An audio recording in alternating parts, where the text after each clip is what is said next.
Hello guys, this is your friend. We are back with a new fanfic. Which is what if manipulated Naruto Awaken and had Harem with Tayuya Part 1. And if you enjoy this fanfic, then please press the like button and subscribe to my channel for more fanfic like this. And now let's start the fanfic. Naruto Uzumaki ran through the night-shrouded streets of Konohagakure as he was being chased by a mob of villagers. They were yet again out to hurt the innocent boy. He was only 8 years old. This looked horrible. He continued to run and suddenly tripped and fell to the ground. Kill the demon. One villager called out as they picked up a stick. The mob walked forward and was prepared to bring the large stick down on Naruto's head. Yet they were frozen in fear as they felt an intense killing intent. Leave him alone. You people are sickening. He is an innocent little boy, not the demon you people seem to think he is, came a raspy voice. When the villagers looked up, they saw him, the infamous S-class Nuke Nin. Orochimaru. But I think I will kill you fools. Kusanagi no Tsurugi, Ku no Tachi. Orochimaru opened his mouth and slowly a snake slithered out of his mouth and regurgitated the sword of Kusanagi.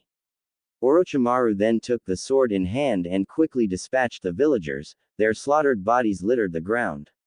He then summoned the snake from his mouth and returned the sword to the snake, as it retreated back into his belly.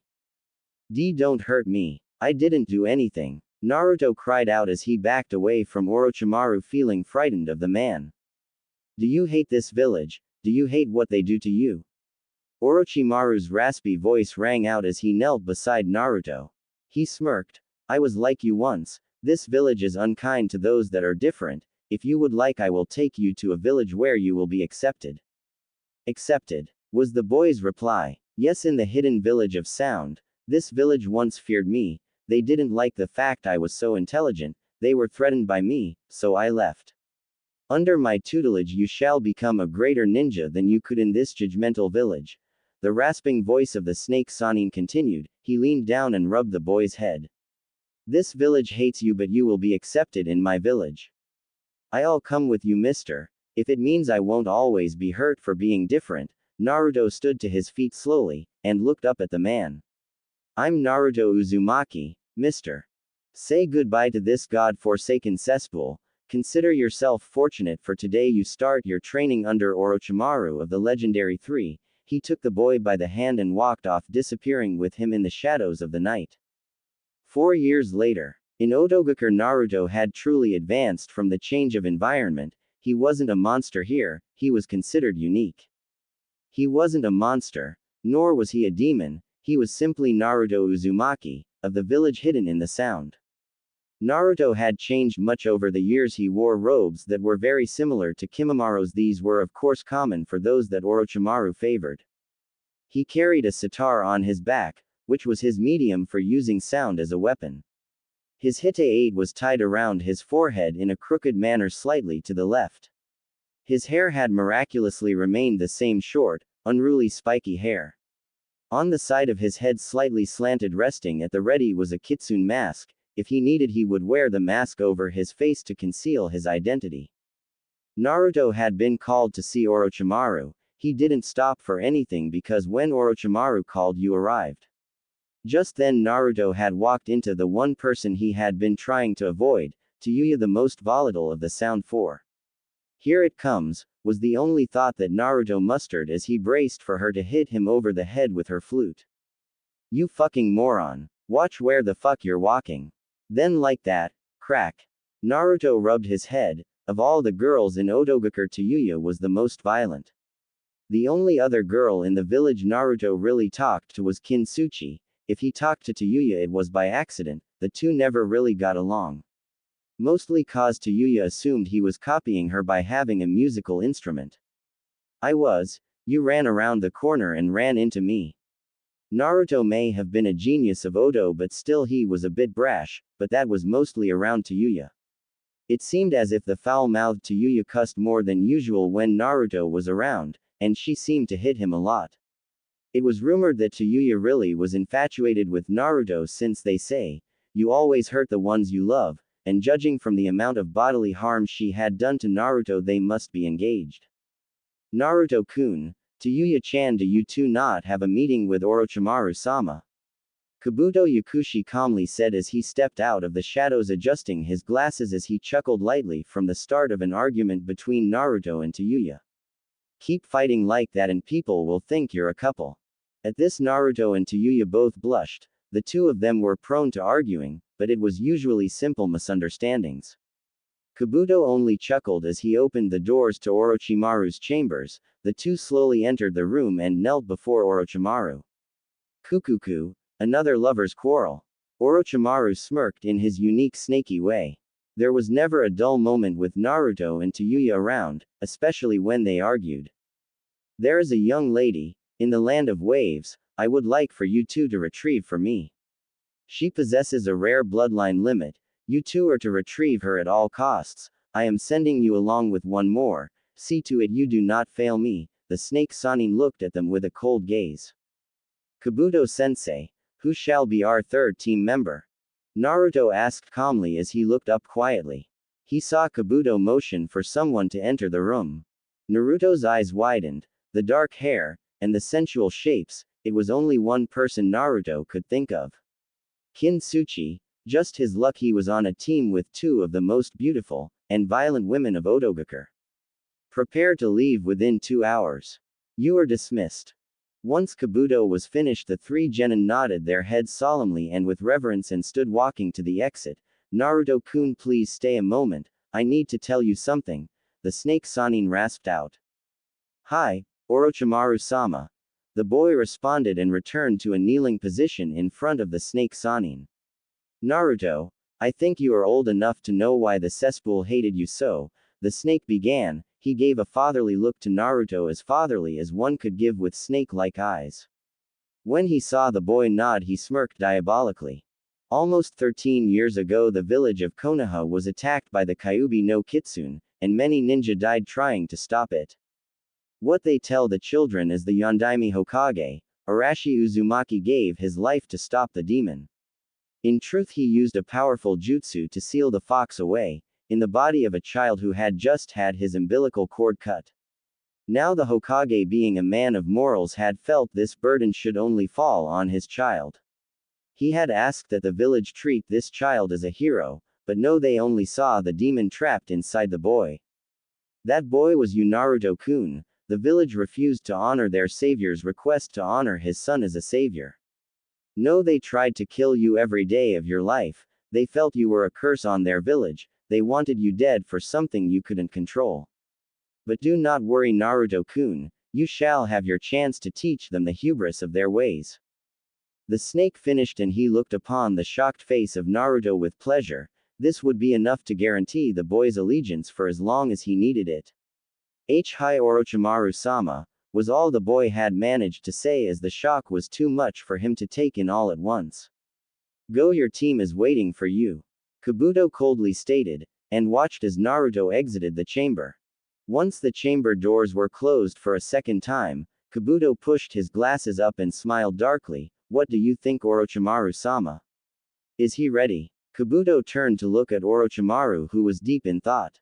But of course, I taught the boy well, I molded him into the finest Jinchuriki ninja. Of course he is ready, Kukuku. When the Chunin exams come, that's when everything will reach its apex. After all, they are all but pawns, and he, albeit a valuable pawn, is not but a pawn. The cruel rasping voice broke into a dark laugh as his serpentine eyes became aglow with ambition. 2 weeks later, Naruto muttered silently to himself as he tried to tolerate the two girls he was traveling with. Mostly because Tayuya and Kin were possibly the most hostile girls he knew. Of all the people he could have been teamed with, the foul-mouthed Tayuya of the Sound Four, and his former classmate Kin. Naruto then saw a squad of Konoha ninja, a tall cycloptic Jonin who could only be identified as the copy nin, Kakashi Hatake, and his genin team, all the same age as Naruto, a loud-mouthed blonde girl, a pink-haired girl who seemed like she spent more time worrying about her looks, and a raven-haired young boy, who simply looked like someone shit in his Cheerios. Konoha nin, we'd better take cover. Naruto was quick to issue this command as he took sight of a squad of 4 Konoha ninja. He then shot Tayuya a look that said, "Don't argue with me," and with that they all took cover. What the deal, shithead? It's not like they will notice us. Tayuya asked with hostility while maintaining a whisper. She then saw something she had never seen in the blonde's eyes.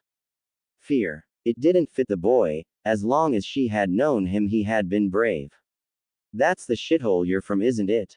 Naruto nodded softly. He had fear that these ninja would try to kill him, or bring him back so he can suffer again.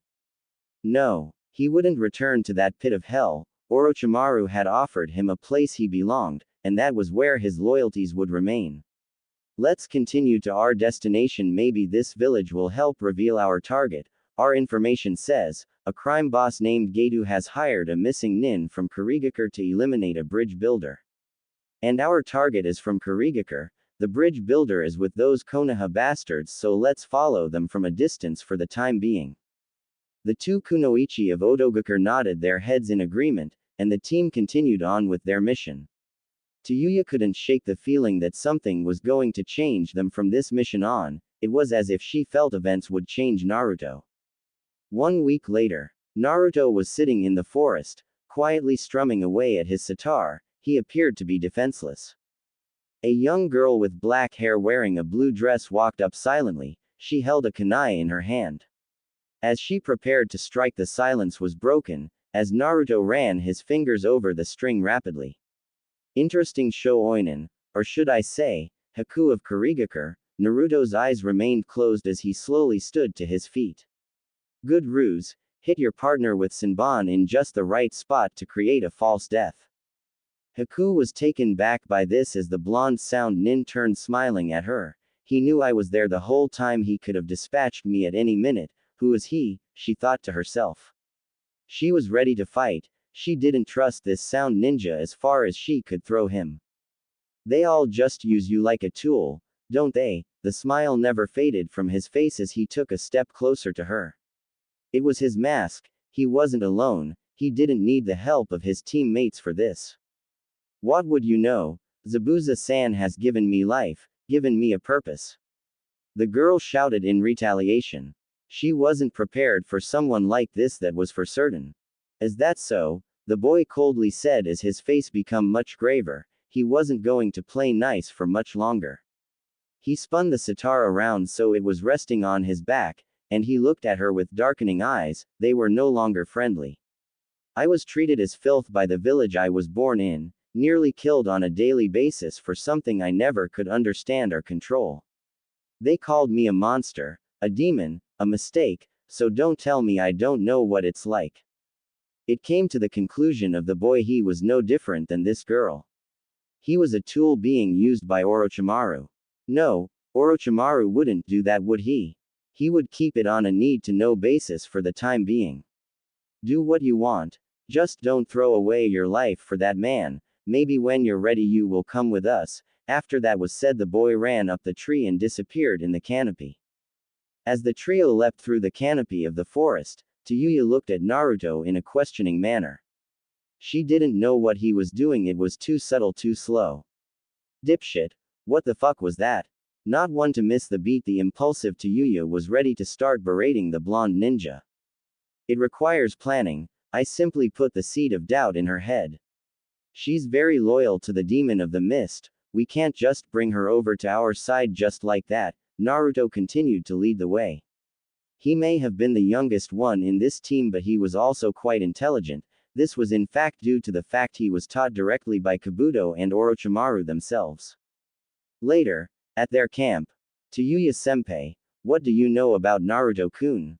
The dark-haired kunoichi asked quietly. They were left alone for a moment while Naruto had gone to check on something. Kin had noticed something about Naruto changed from the moment he noticed that team of ninja from Konoha. The fuck would I know? Shit, it's not like he tells me much. The foul-mouthed redhead quickly said as she watched the surroundings. She didn't like the feeling of what was going on with Naruto. Something unusual happened the moment he saw those Konohagakure ninja. So then it isn't true that you two are an item. I figured you would know since people seem to think you two are dating. Seeing, as you heard him more than anyone else, the dark-haired beauty calmly responded. In that moment the two began to glare. It would seem even the kunoichi of Odogakur, despite the focus of their training to become efficient killers, still could notice a guy. And what the fuck does it matter to you, bitch? Just because I hurt the idiot doesn't mean I love him. The redhead was about to fly off the handle and punch this nosy bitch right in the nose. It's none of her fucking business what Naruto means to me. Her thoughts were just as vile, and laced with anger. All anyone knows is one day Orochimaru-sama brought the fucktard back one day. He was afraid of everyone. That's the entire fucking story I really know about him. Naruto-kun is hard. No, he is unreadable. You could say he is like the wind. The dark-haired girl softly said. But behind that smile, I can see someone who is suffering inside. Even if he is one of the best of our village, it's like he needs something more. Family is a fucking joke if that's what he wants. The redhead gained a dark look to her face. She in truth did want something more than she had, but Orochimaru had given her something, a place of acceptance. Meanwhile at the bridge, Naruto sat on the edge of the bridge, his fingers moving over the strings of his sitar, his thoughts going over his situation. He never could turn again Orochimaru. Orochimaru had given him a home, a purpose, and taught him many things. But Naruto was realizing Orochimaru didn't care about him, or any of the other members of Odogakur. Who are you? A bossy feminine voice came from behind Naruto. He didn't move and just continued to play. Naruto didn't feel he had to justify her with anything and continued to play his sitar. Answer me. The girl was getting frustrated and drew a kunai. Something about him didn't sit right with her. Why? It's not like you need to know. I'm just a ninja with business in the area. He put on the fake smile he always wore and turned to look at her. Is that so wrong? His eyes narrowed slightly. He recognized her. It was that obnoxious Sasuke fangirl, Ino Yamanaka. You look familiar. Who are you exactly? She took a step familiar. She recognized the whisker markings on the boy's face, but as she stepped closer, to get a better look, he jumped over the side of the bridge. He couldn't afford to be found out by the Konoha ninja, it could jeopardize the mission. He began to focus his chakra into his feet as he adjusted himself during his descent. He just hoped the water below was deep enough in case the water walking technique didn't work, as it sometimes didn't want to work for him. It was coming full circle to the boy slowly. As he fell downward, he realized he could die. That's when it happened. He found himself in a winding tunnel, filled with red lights, and pipes going in all directions. He opted to head in the direction which had more lights. When he reached the end, he found himself staring at his tenant, face to face. Well, never thought I would have to see you this soon, but your recklessness is going to get us killed, so I guess I shall have to start paying rent, the booming demonic voice echoed out. That's right, you die, I die, and frankly I don't want to die, you runt. I see, so are you going to stop fucking up my chakra control and make it so I don't have to worry about not having enough chakra, or too much?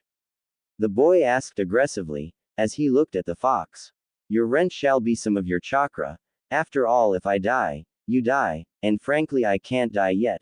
There is something I have to find out for myself. He had a look in his eyes that had never been there in all of his years in Odogakur. A look of determination. Fine, but don't screw up. We both have to live. The fox declared with a hint of enjoyment to his voice. Naruto came back to reality and looked around. Only a few seconds passed. He focused chakra to his feet, just as he neared the water. As soon as he touched the water and was standing on top of it, he smirked happily, and quickly ran across the water. He needed to return to the camp.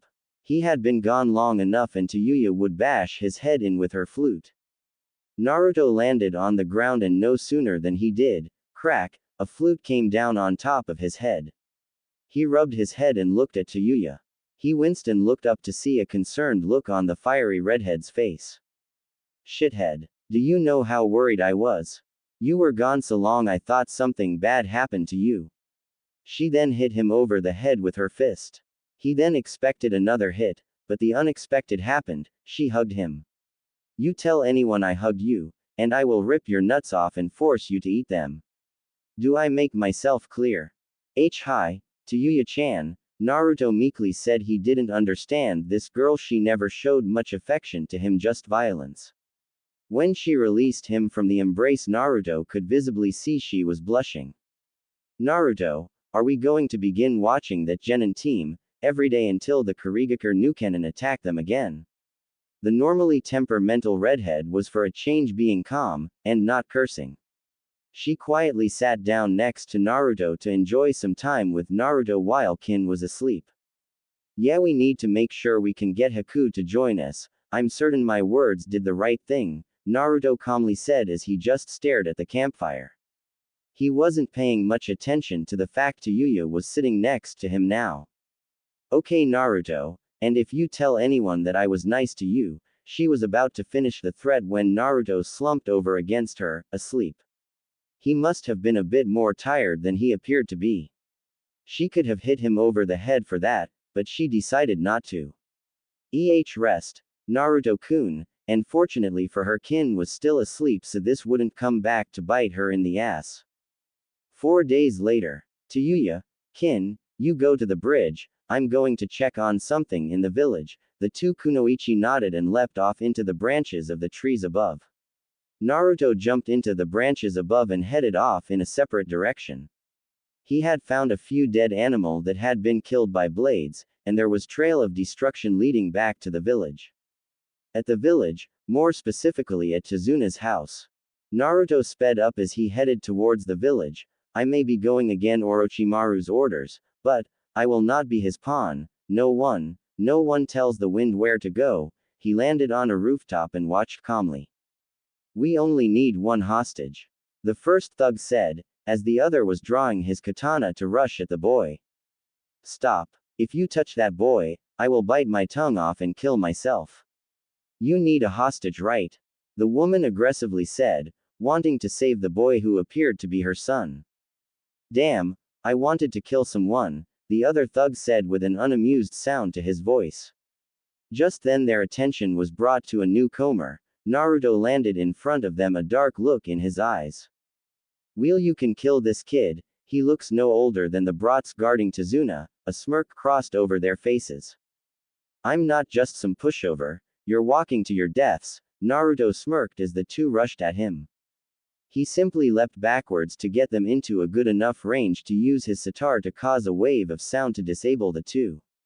He spun about, bringing the sitar from its resting position on his back. He then applied chakra to the seals on the neck of the sitar. This caused the strings on the sitar to glow with chakra. As he plucked the strings, a high-pitched sound rang out, causing the men to drop their swords and cover their ears. While the two dropped their guard, Naruto threw two kunai straight forward. The kunai embedded themselves between the eyes of the men. Naruto looked at the woman and child, and smiled, seeing they were okay. Who are you? Tsunami asked as she looked at Naruto's handiwork. Naruto Uzumaki, a ninja from Otogakure. If you people really want to be free, you have to fight for what you want. Remember it. And with that said, he vanished, leaving only a swirling of leaves where he was. At the bridge, Tayuya was getting edgy. Naruto was late, and she was getting edgy. Just then he landed beside her. She could have hit him over the head, but then she saw him shift his mask over his face. She knew they were about to move. I'll get inside the ice barrier and handle the target. You two keep the Konoha ninja away. Go. He then gave them the motion of the hand signaling to move. When the three landed on the bridge, the one-eyed Jonin and the demon of the mist looked in shock, as did the two girls guarding Tazuna. It's him, Sakura. He's the one I saw here a few nights back, Ino whispered to Sakura. She wasn't likely to forget him. It was like she recognized him from her childhood. Tayuya, use genjutsu, Kin run interference. Naruto quickly issued the orders as he pulled his sitar around. Right, Naruto, the red-head and dark-haired girls called out as Naruto made his way to the ice dome. Did they just call the one in the mask Naruto? But that's impossible. Naruto vanished, the cycloptic Jonin coldly thought as he once again returned to his battle with Zabuza. Once Naruto was inside the dome, he applied chakra to a different seal on the neck of his sitar. This would allow him to use wind release. Shield of Hurricane AN. I am not gonna try and make it Japanese since I don't know how to. He looked at the raven-haired boy that inside. He didn't care if the boy was glaring, he had a job to do and that was to capture Haku. I don't need anyone's help, the boy shouted with hostility to his voice, not enjoying the interference of Naruto. Who the hell said I'm here to help some emo kid playing ninja? I'm here to see the girl wearing the mask. Naruto quickly insulted Sasuke, before strumming the chords of his sitar in rhythm, executing the jutsu just in time to knock the Senbon away. He smirked when he saw Sasuke come charging at him, spun his sitar around to his back and blocked the kick Sasuke threw at him with ease, Saneigishu. Naruto quickly bound Sasuke in snakes so he could focus on the battle at hand. The snakes wasted no time constricting around the raven-haired boy to restrict his breathing, causing him to pass out. After they were done, they slithered away. Naruto then applied chakra to a seal located at another fret. Wind release. Sonic pulse. Naruto then played a series of chords and notes on the sitar, causing a high-pitched sound to emanate and shatter Haku's mirrors. Haku landed on the ground in front of Naruto. She had never seen her technique defeated, it was impossible. How did you do that? It's impossible to break my mirrors. Simple, I just used enough chakra to cause the pulse to be high enough that it would shatter your mirrors. He moved his sitar around and watched her quietly. He pulled a kunai out and just stood ready. Do you still wish to be the tool of that man, or come with me back to the land of sound? You won't be a tool there, you will be considered a person, that is what the Otokage wants. Naruto lifted his mask up and looked at her quietly. And when she pulled her mask off, he knew he had gotten through to her. Alright, I will go with you. Zabuza-san has used me as a weapon long enough, prevented me from finding any happiness, the girl spoke in a defeated manner. Her eyes sadder, the boy in front of her was right. Meanwhile, across the bridge, things were intensifying as the copy ninja utilized his one technique, the Reikiri. He charged forward and threw ball of lightning forward. He smashed it right through Zabuza's giant sword, and struck a hole right into Zabuza's chest. Just then Naruto and Haku walked forward, and Haku looked sad to see Zabuza dying on the bridge. Kakashi looked shocked when he saw Naruto's face. It is him. Who took him to Otogakure? I failed my sensei, I couldn't keep his son from falling to another village. Kakashi's thoughts were plagued with regret as he pushed his Hite-8 down over his left eye. Haku, you've rusted, you're no longer a worthy tool to me, do you hate me? Zabuza was having regrets in his last moments, he should have raised the girl better than he did. No, Zabuza-san, you just opened my eyes to the truth. I will never be someone's tool again. You helped me become strong, but you need to find your rest, demon of the mist. The girl spoke coldly as she looked down at the man who was dying. She then shed a tear, for inside it truly hurt her to see him fading away. This takes care of the problem of having to pay him. I was going to just kill him, and the girl once they killed the bridge builder, but now I only have to kill the girl. Good thing I brought an army. Naruto, how do you want to get rid of them? We're running low on chakra, and there is a lot of mercenaries. Kin asked as she stepped beside Naruto. He then pointed behind the mercenary army to a group of citizens from the village. Always look underneath, the cycloptic Jonin coldly stated, as he watched Naruto think the scenario over. I have just the thing. He then walked forward, pulling his sitar out. He applied chakra to the third seal on the sitar's neck and strummed the strings lightly. Wind release. Hurricane blades. This caused a series of blasts of wind which cut down the mercenaries that stood in his way. Once a clear path presented itself, he spun the sitar over and applied chakra, causing his own sword of Kusanagi to reveal itself.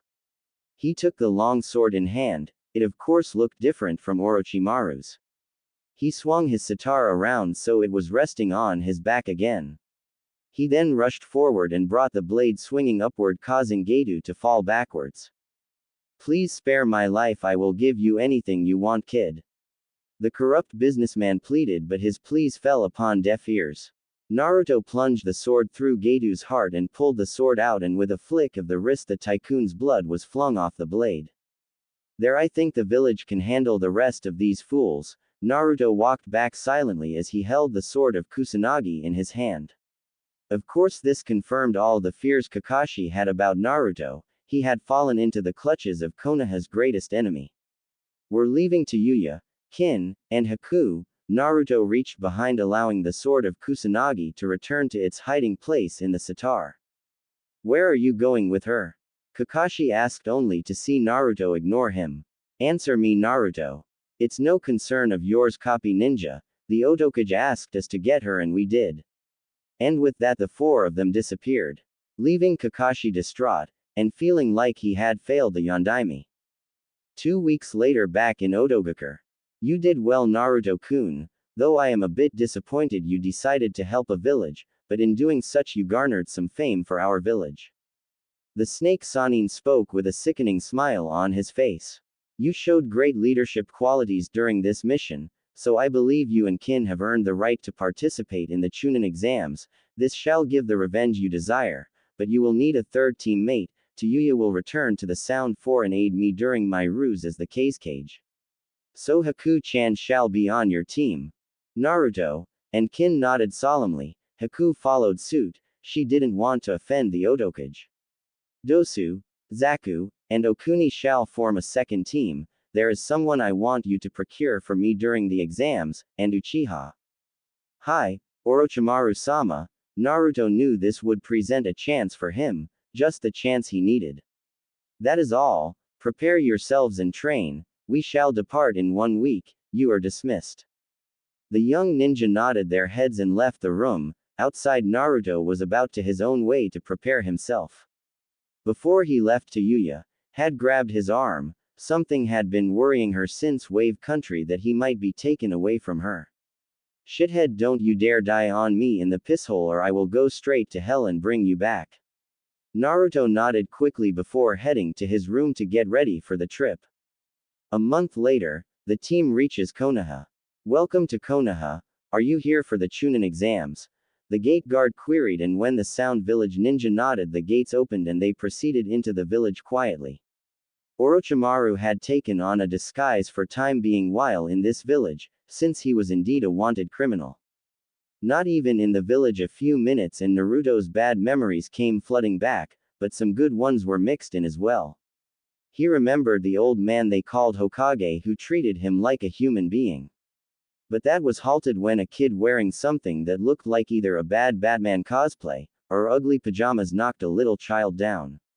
He then saw the Sunagakur Hite aide and stepped forward since he had his intel and the child was the Hokage's grandson. Hey, leave the kid alone, that's the Hokage's grandson and I don't think you want to start trouble just because he bumped into you.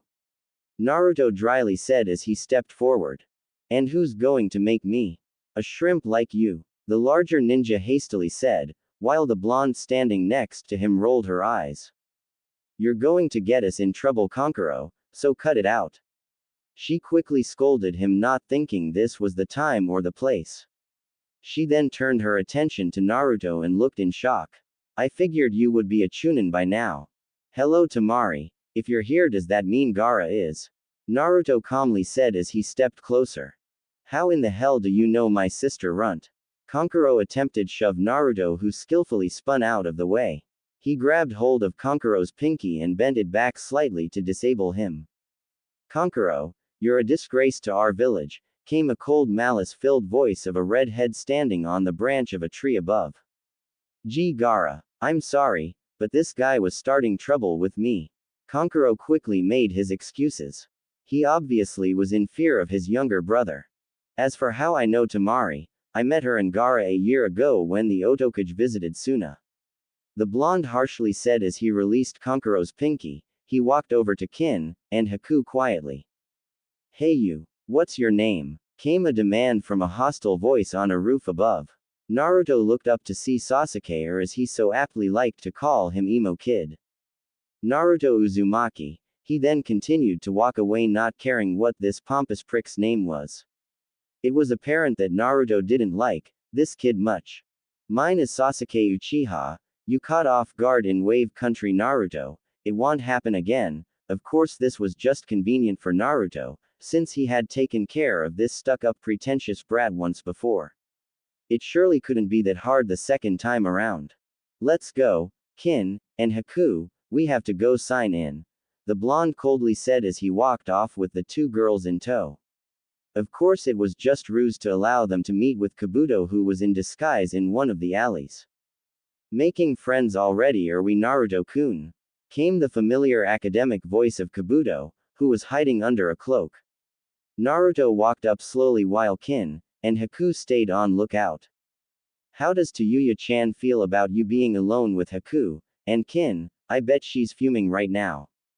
Kabuto quietly teased the blonde, who didn't offer much humor in return. The intelligence, if you will, sensei, Naruto dryly replied. Kabuto handed him some information. Be careful, the copy ninja knows who you are. Your father was his sensei after all, so be careful during the exam. Now the exam has 3 to 4 portions, the written, the survival, and then the one-on-one matches. The intel I gave you has some of the people you need to watch out for listed. Later at the Forest of Death. They had been in the Forest of Death for at least a day and a half. Naruto and his team had acquired all the scrolls they would need, and those for the other sound team. Naruto, Kin, and Haku were now looking for their objective. They were the ones who knew the real goal. The other team was given a false mission. Isn't that one of Orochimaru-sama's snake summons?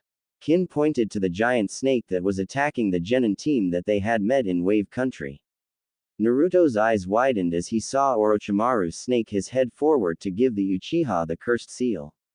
The burning sensation coursed through the boy as the cursed seal of heaven formed. The pain became too much for the boy and he passed out. He will come to me and seek power, unlike the one you know as Naruto, or the others that serve me.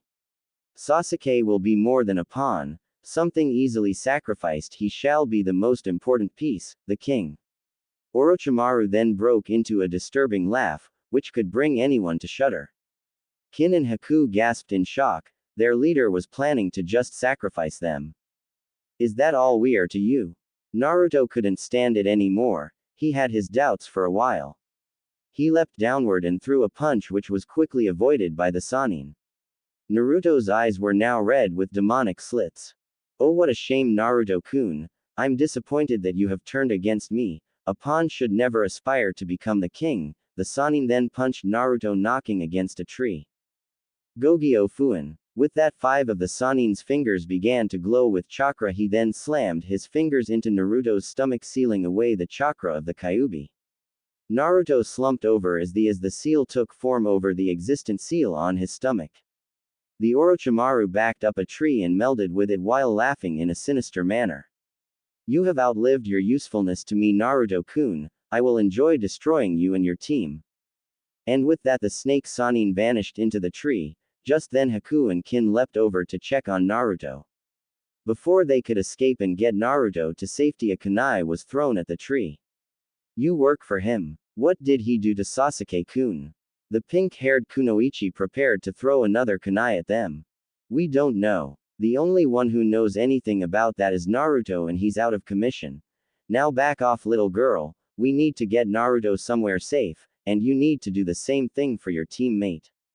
Kin quickly warned as she pulled out her senbon and prepared to throw them. They're right, Sakura.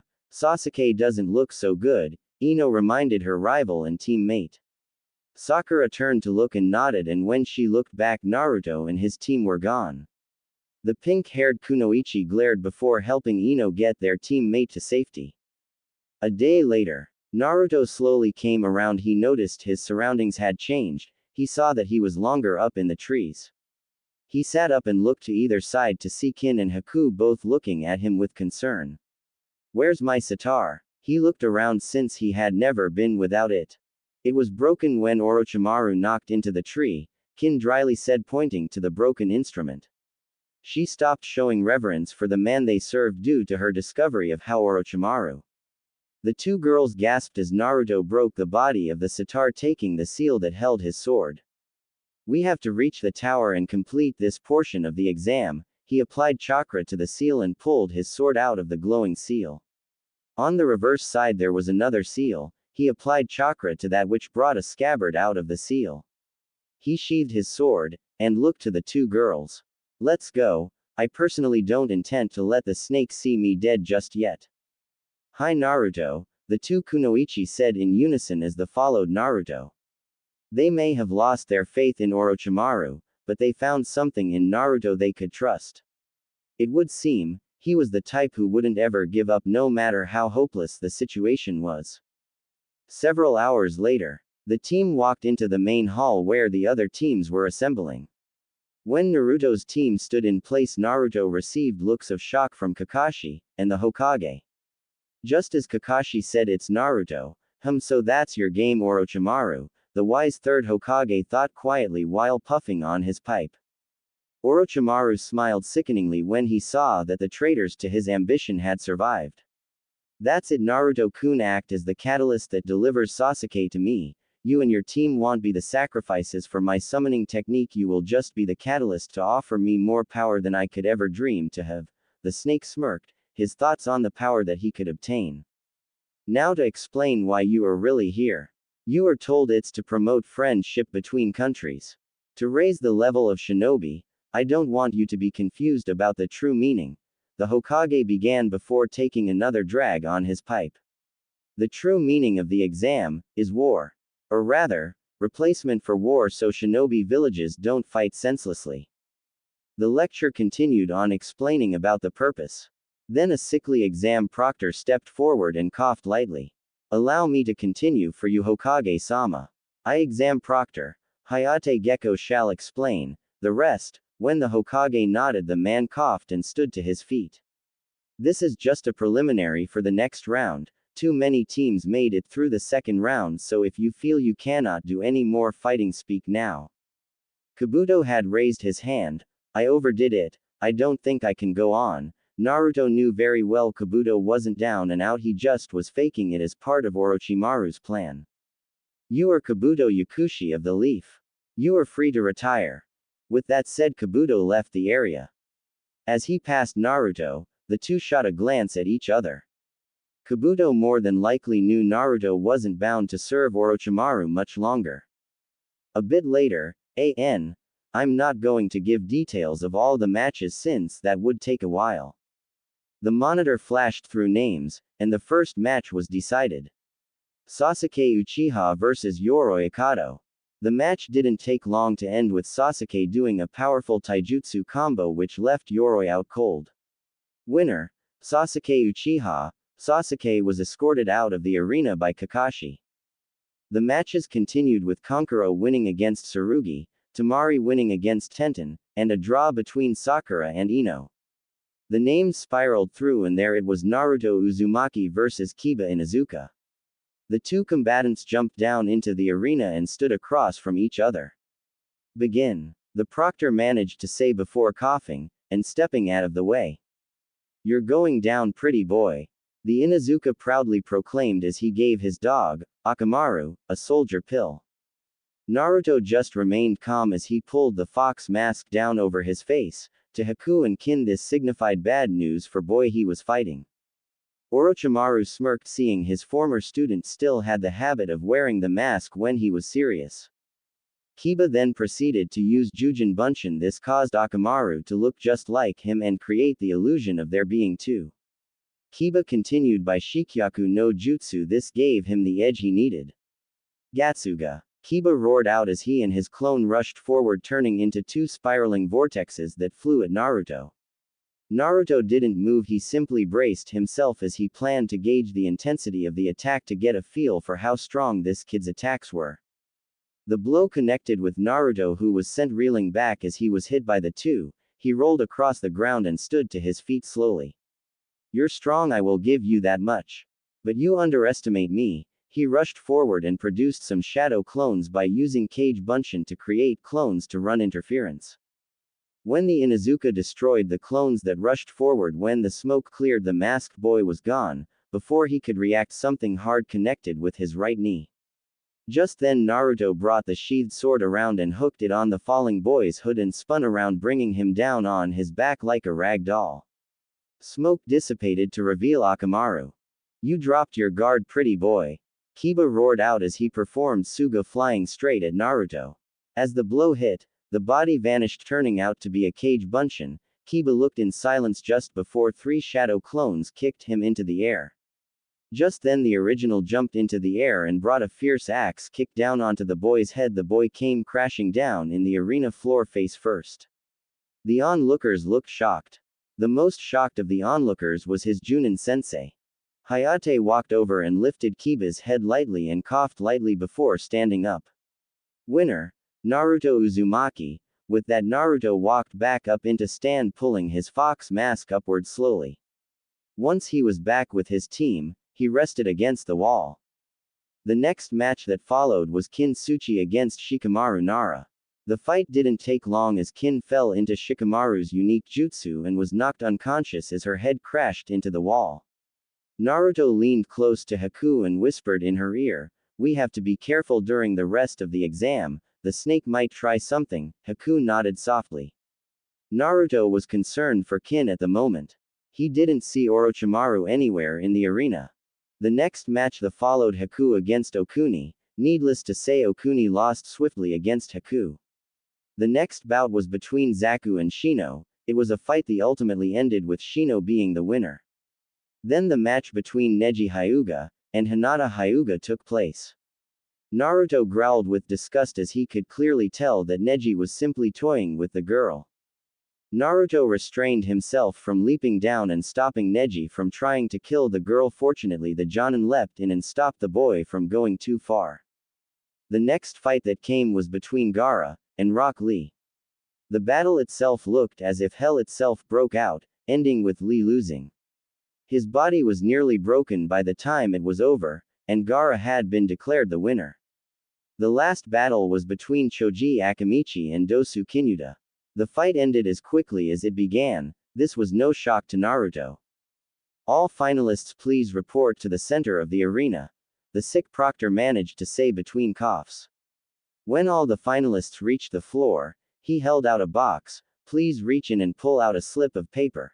After saying this, each of the finalists did as they were told until each had a slip of paper.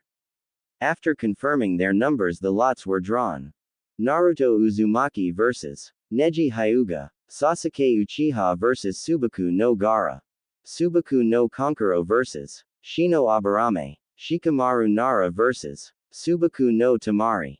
Haku vs. Dosu Kinyuda. U10 will be participating in the final round of the exams. The proctor coughed as he looked at the 10. He was about to continue until the obnoxiously loud Anko stepped forward. "You have 1 month to prepare, rest up, train, perfect your tactics. Until then you are dismissed." The ninja all dispersed. Just then Kakashi landed behind Naruto and Haku with Anko at their front.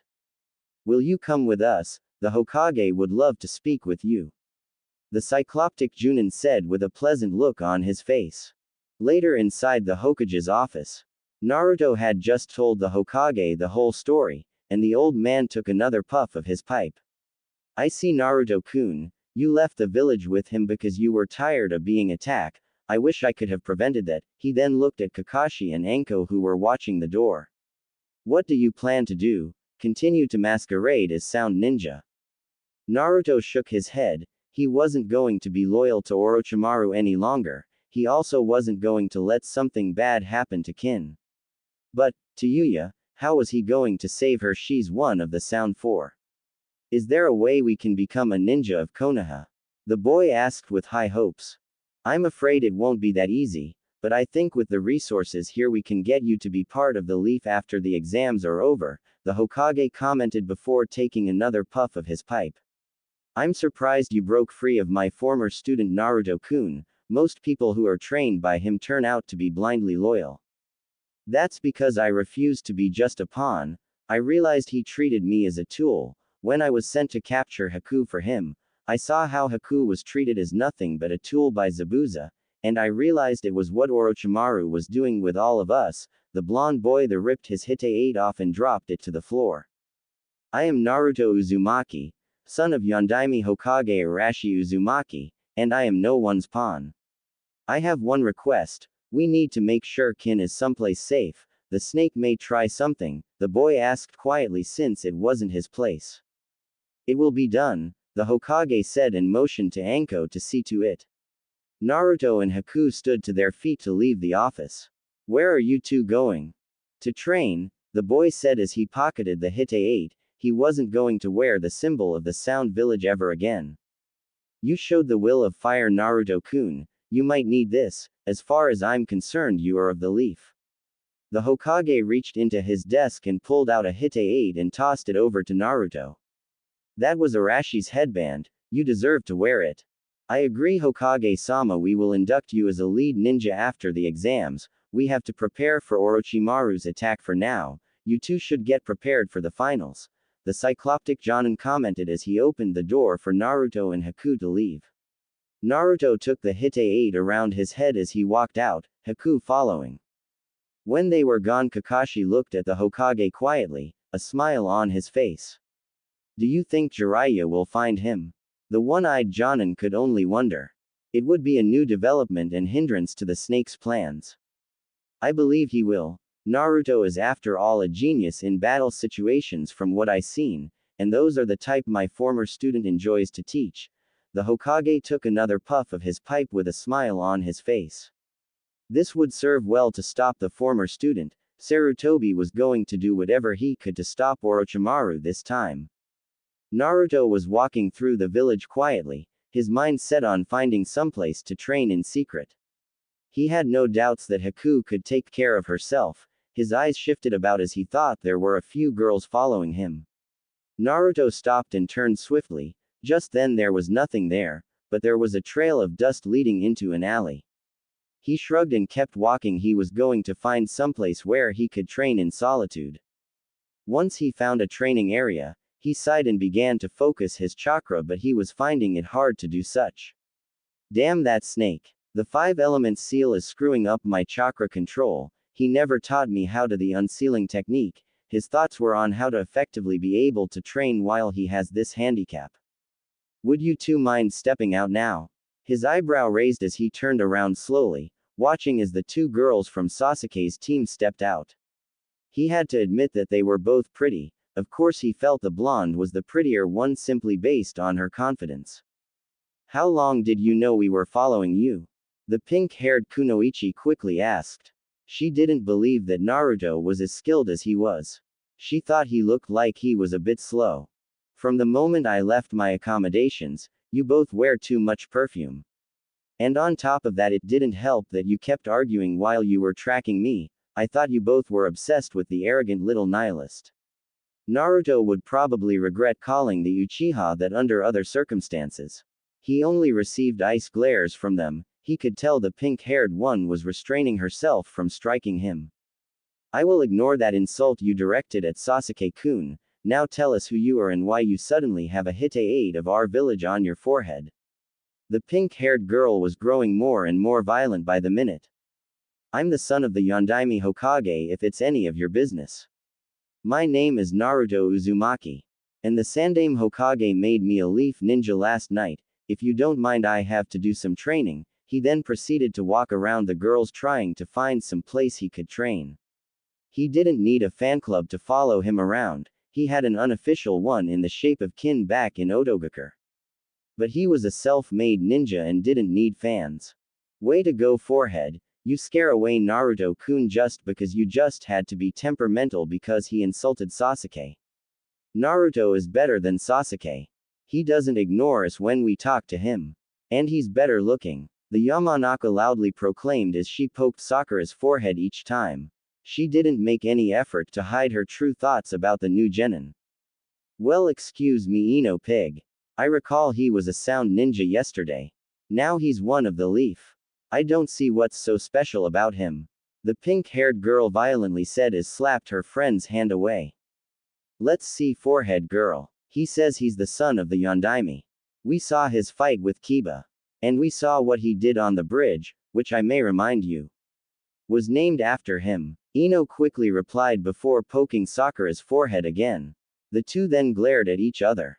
Naruto thankfully was gone from the area, so in a sense the two girls were fighting for no reason. Outside the bathhouses, Naruto was walking along when something caught his eyes, a man who was dressed like he belonged in a kabuki play. He seemed to be peeping on girls while taking notes. Naruto didn't think highly of this, it seemed perverted. Hey you. The man looked up from what he was doing and glared at the boy. Something caught the old man's eye when he noticed the purple rope-like belt around the boy's body, and the robes themselves. They reminded him of his old friend and teammate, Orochimaru. Boy, tell me, do you know a man named Orochimaru? Yeah, he was like a father to me, but I learned he was treating me as nothing but a pawn recently, the boy calmly said as he adjusted the Hite-8 on his head quietly. He no longer wore it off to the side, the steel plate now faced straight forward. What is your name, kid? The old man seemed to take interest in this kid, he was different. Like he couldn't be taught through a normal method, he could tell that this kid would be one of the fun ones.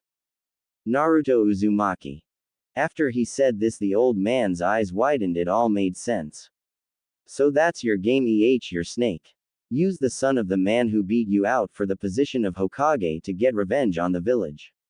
You made one mistake teaching him, he will be your very undoing. The old man smirked and stood up. The name is Jiraiya, and from this day forth I shall see to your training. The man then struck a pose like he belonged in a kabuki play.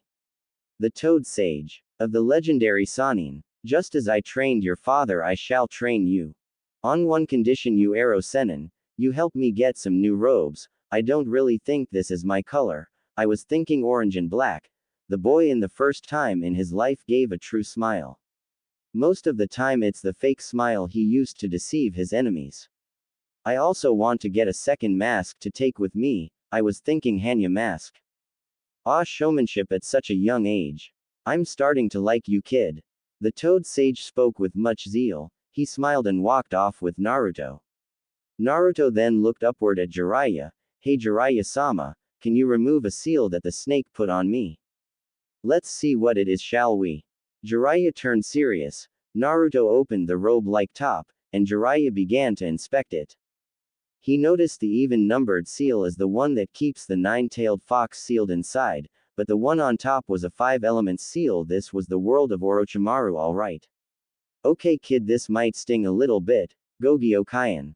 The Sannins thrust his hand forward and slammed the fingers against the seal, burning away the Gogyo Fuin. This caught Naruto off guard. The pain lasted only a moment, but he felt as if his chakra flow was back to normal. Naruto walked to the stream of water nearby. As his chakra flow came out on its own, he smiled, knowing he could use his chakra freely again.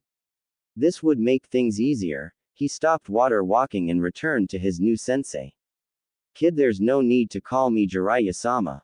I'm not an egomaniac like that snake is. Now let's get you some new threads, the mask, and introduce you to a little friend I like to call Ramen. After a shopping trip, the two went to Ichiraku Ramen. Naruto had just simply stared at the ramen. He had never seen this kind of food. He, after all, had lived on a different diet over the past 4 years. He, of course, was too busy exchanging looks with the girl working at the stand. He may have only been 13, but he sure could notice that girls were becoming more attractive.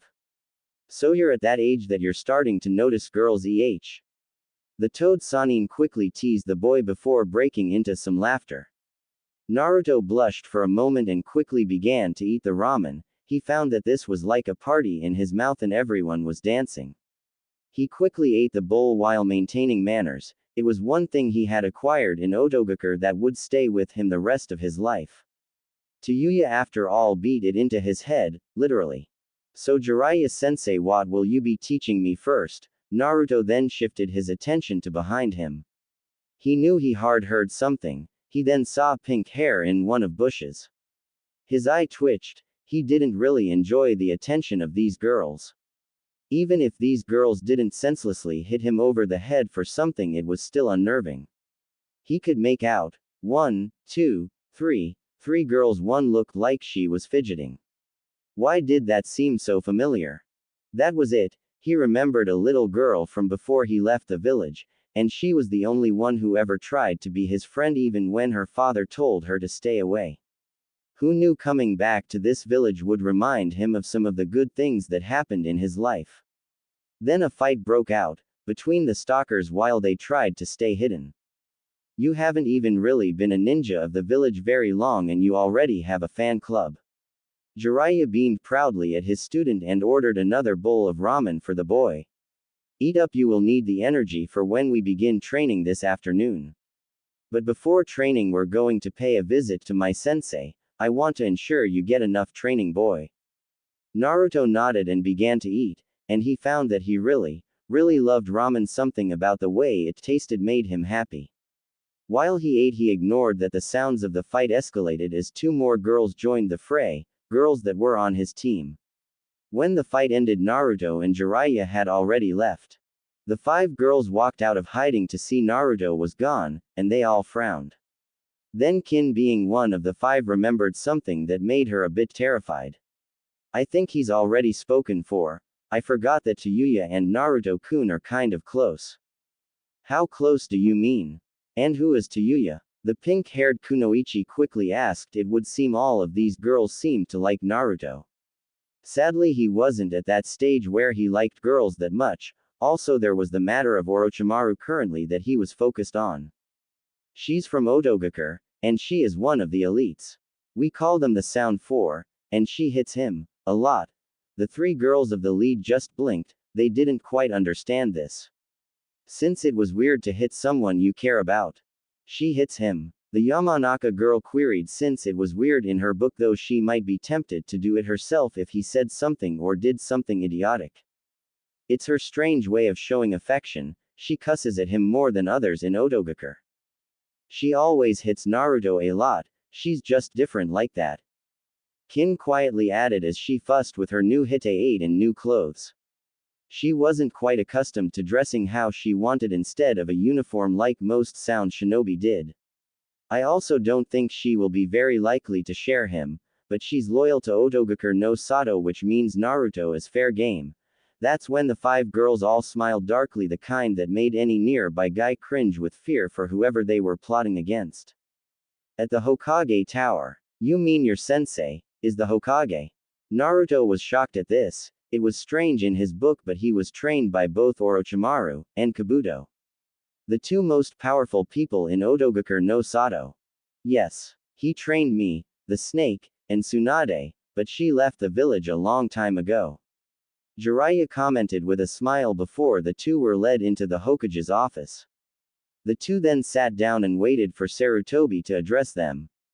Ah, Jiraiya, I see you've met Naruto-kun, so what do I owe to this visit? The wise old man quietly said as he smoked his pipe.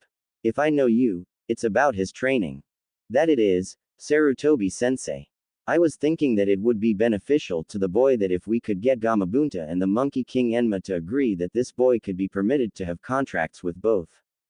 Jiraiya was calm about this, which showed his determination to help Naruto become as powerful as he could. I know that he is after all your personal summon. And probably want to keep the monkey contract exclusive to your clan. I do not see any harm in extending it to the Uzumaki clan. The only thing I can think of is if Naruto has signed the snake contract prior. You know how Gamabunta dislikes snakes. Sarutobi quietly said as he smoked on his pipe quietly. Naruto sat quietly while the 2 authority figures discussed this. I never signed the snake contract. Orochimaru said I wasn't ready to sign the contract. The truth of it was, Naruto didn't see the point of a contract that required numerous sacrifices to appease the boss beast. It was kind of disgusting in the truth of it. Come to think of it, the keeper of the wolf contract has been in the area, but Genshin Hanzo is reclusive man. He doesn't allow many to sign the wolf contract. Sarutobi quietly commented. He knew the man was a loner by nature, but that's what made him efficient. If we can get him to allow the boy to sign that contract, he will have 3 powerful summons he can call upon. We need to find Genshin, then we can parlay the deal between the 3 boss summons. Jiraiya calmly smiled, as the 3 of them stood to their feet. They opened the door and there stood the man. Of course it shocked them a little bit to see him.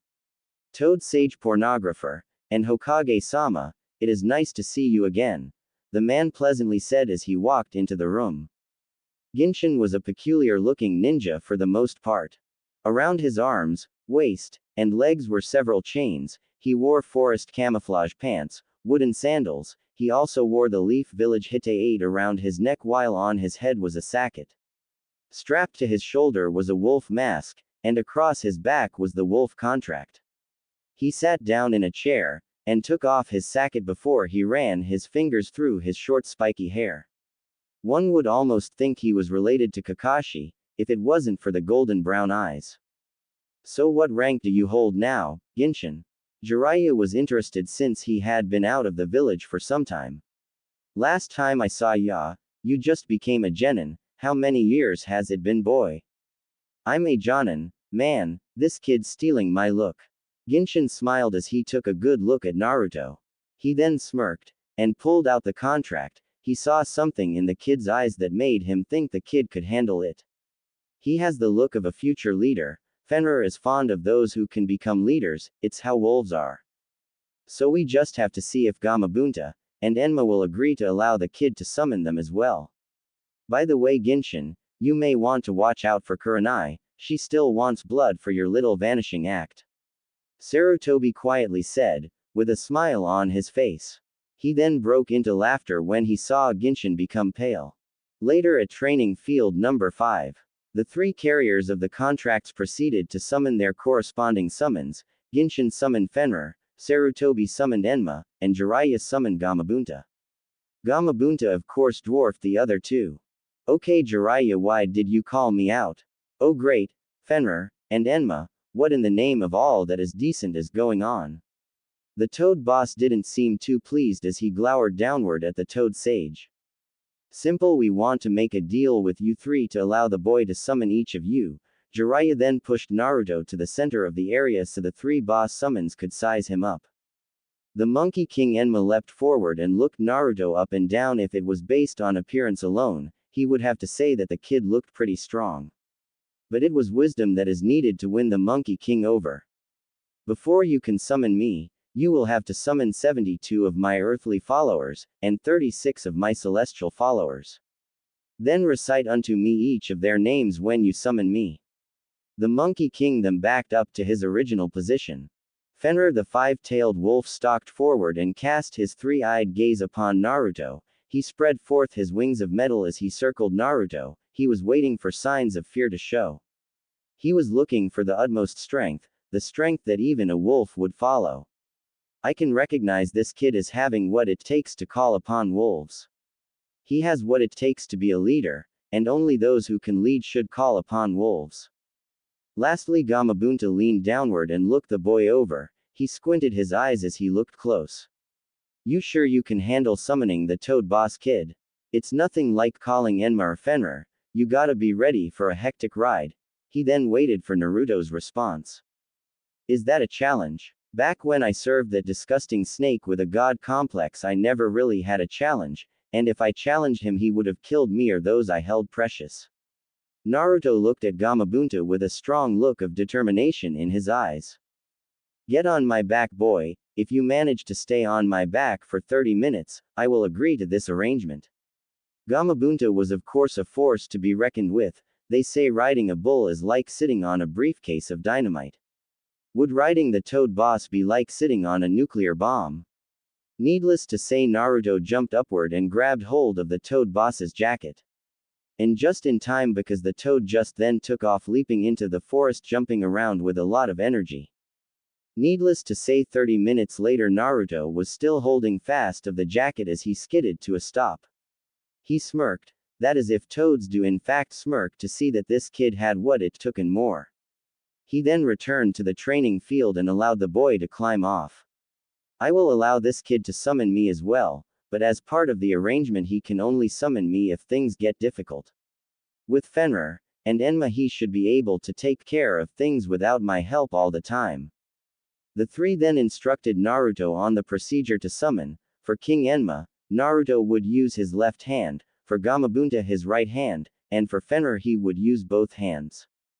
And so Naruto signed each of the contracts with his blood, and then with a puff of smoke each summon disappeared. We will oversee the training of summoning over the next month, and Naruto-kun, I would like for you to keep the monkey contract with you so one day you can help teach my grandson to summon him. He already thinks highly of you for saving him from that sand ninja almost a week ago. Sarutobi smiled brightly as the boy nodded. Just then the silence was destroyed, when an angry, almost more pissed off than usual Kurenai walked over glaring at Genshin. Genshin Hanzo. Where the hell have you been? Genshin turned pale as Kurenai approached, and then there was a loud crack as he was punched square in the jaw. And if I hear you snuck off to see Shizune again, I will strangle you with those chains. Now this would be a sight to behold for the usually calm and emotionless Kurenai to be blowing a gasket like she was. Naruto only winced when he saw the force at which she punched Genshin. Genshin stood to his feet and rubbed his jaw, wincing greatly. I had a mission. Crack, he was punched in the other jaw. Naruto was afraid to ask the story on this one, he only assumed the two were dating.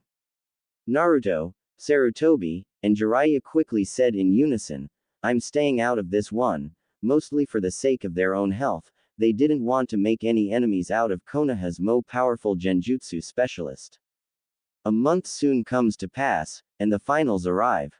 A month came to pass. Naruto had learned much in the ways of summoning jutsu, but he still didn't get the hang of a few jutsu that he was taught by Genshin and Jiraiya. He would have to work on them later. He also came to learn that Genshin was another bad role model, a womanizing ninja. Before this round began, they had a new proctor. It would seem the sickly proctor was murdered at Kikyo Castle before this round could begin, so they had a new proctor, one Genma Shiranui. They were all there except for Sasuke Uchiha and Dosu Kinuda. This would prove to be interesting nonetheless. The first round would be Naruto against Neji. Okay, let me explain. In this round it is a fight until one can no longer fight. Killing your opponent also counts as a win, but I will step in if I deem it necessary. Now the first round is Naruto Uzumaki against Neji Hyuga. Those who aren't fighting, please go to the waiting area.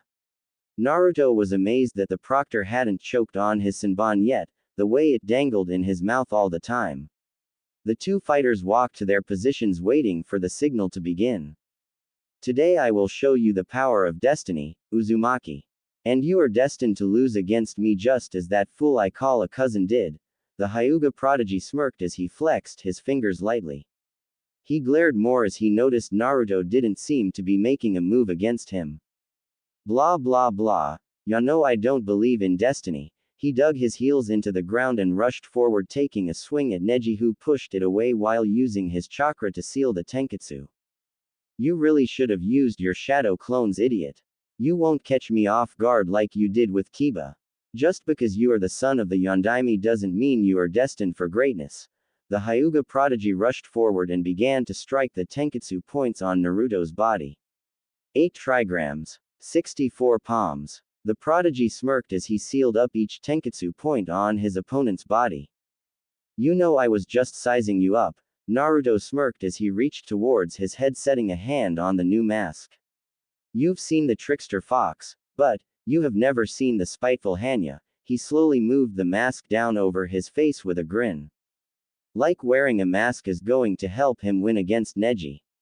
Tenten smirked. She was sure Neji would win this battle, but Kin began to laugh. She knew Naruto used the masks to represent his intentions in battle. What's so funny? Naruto is famous for wearing a mask, like the fake smile he shows so often. You can tell in his eyes it's not a real smile. I have seen his real smile a few times. Kin somberly spoke with intimate knowledge of how Naruto fights. She knows that he is practically a genius when it comes to hands-on work. Down on the battleground, Neji began to laugh. You think a no theater mask will help? Just then his eyes widened as he saw Naruto's chakra expand, and it was red. This shouldn't be happening, not when he sealed off all Naruto's tenketsu points. It's playtime, Hanzo style. Wolf's rush.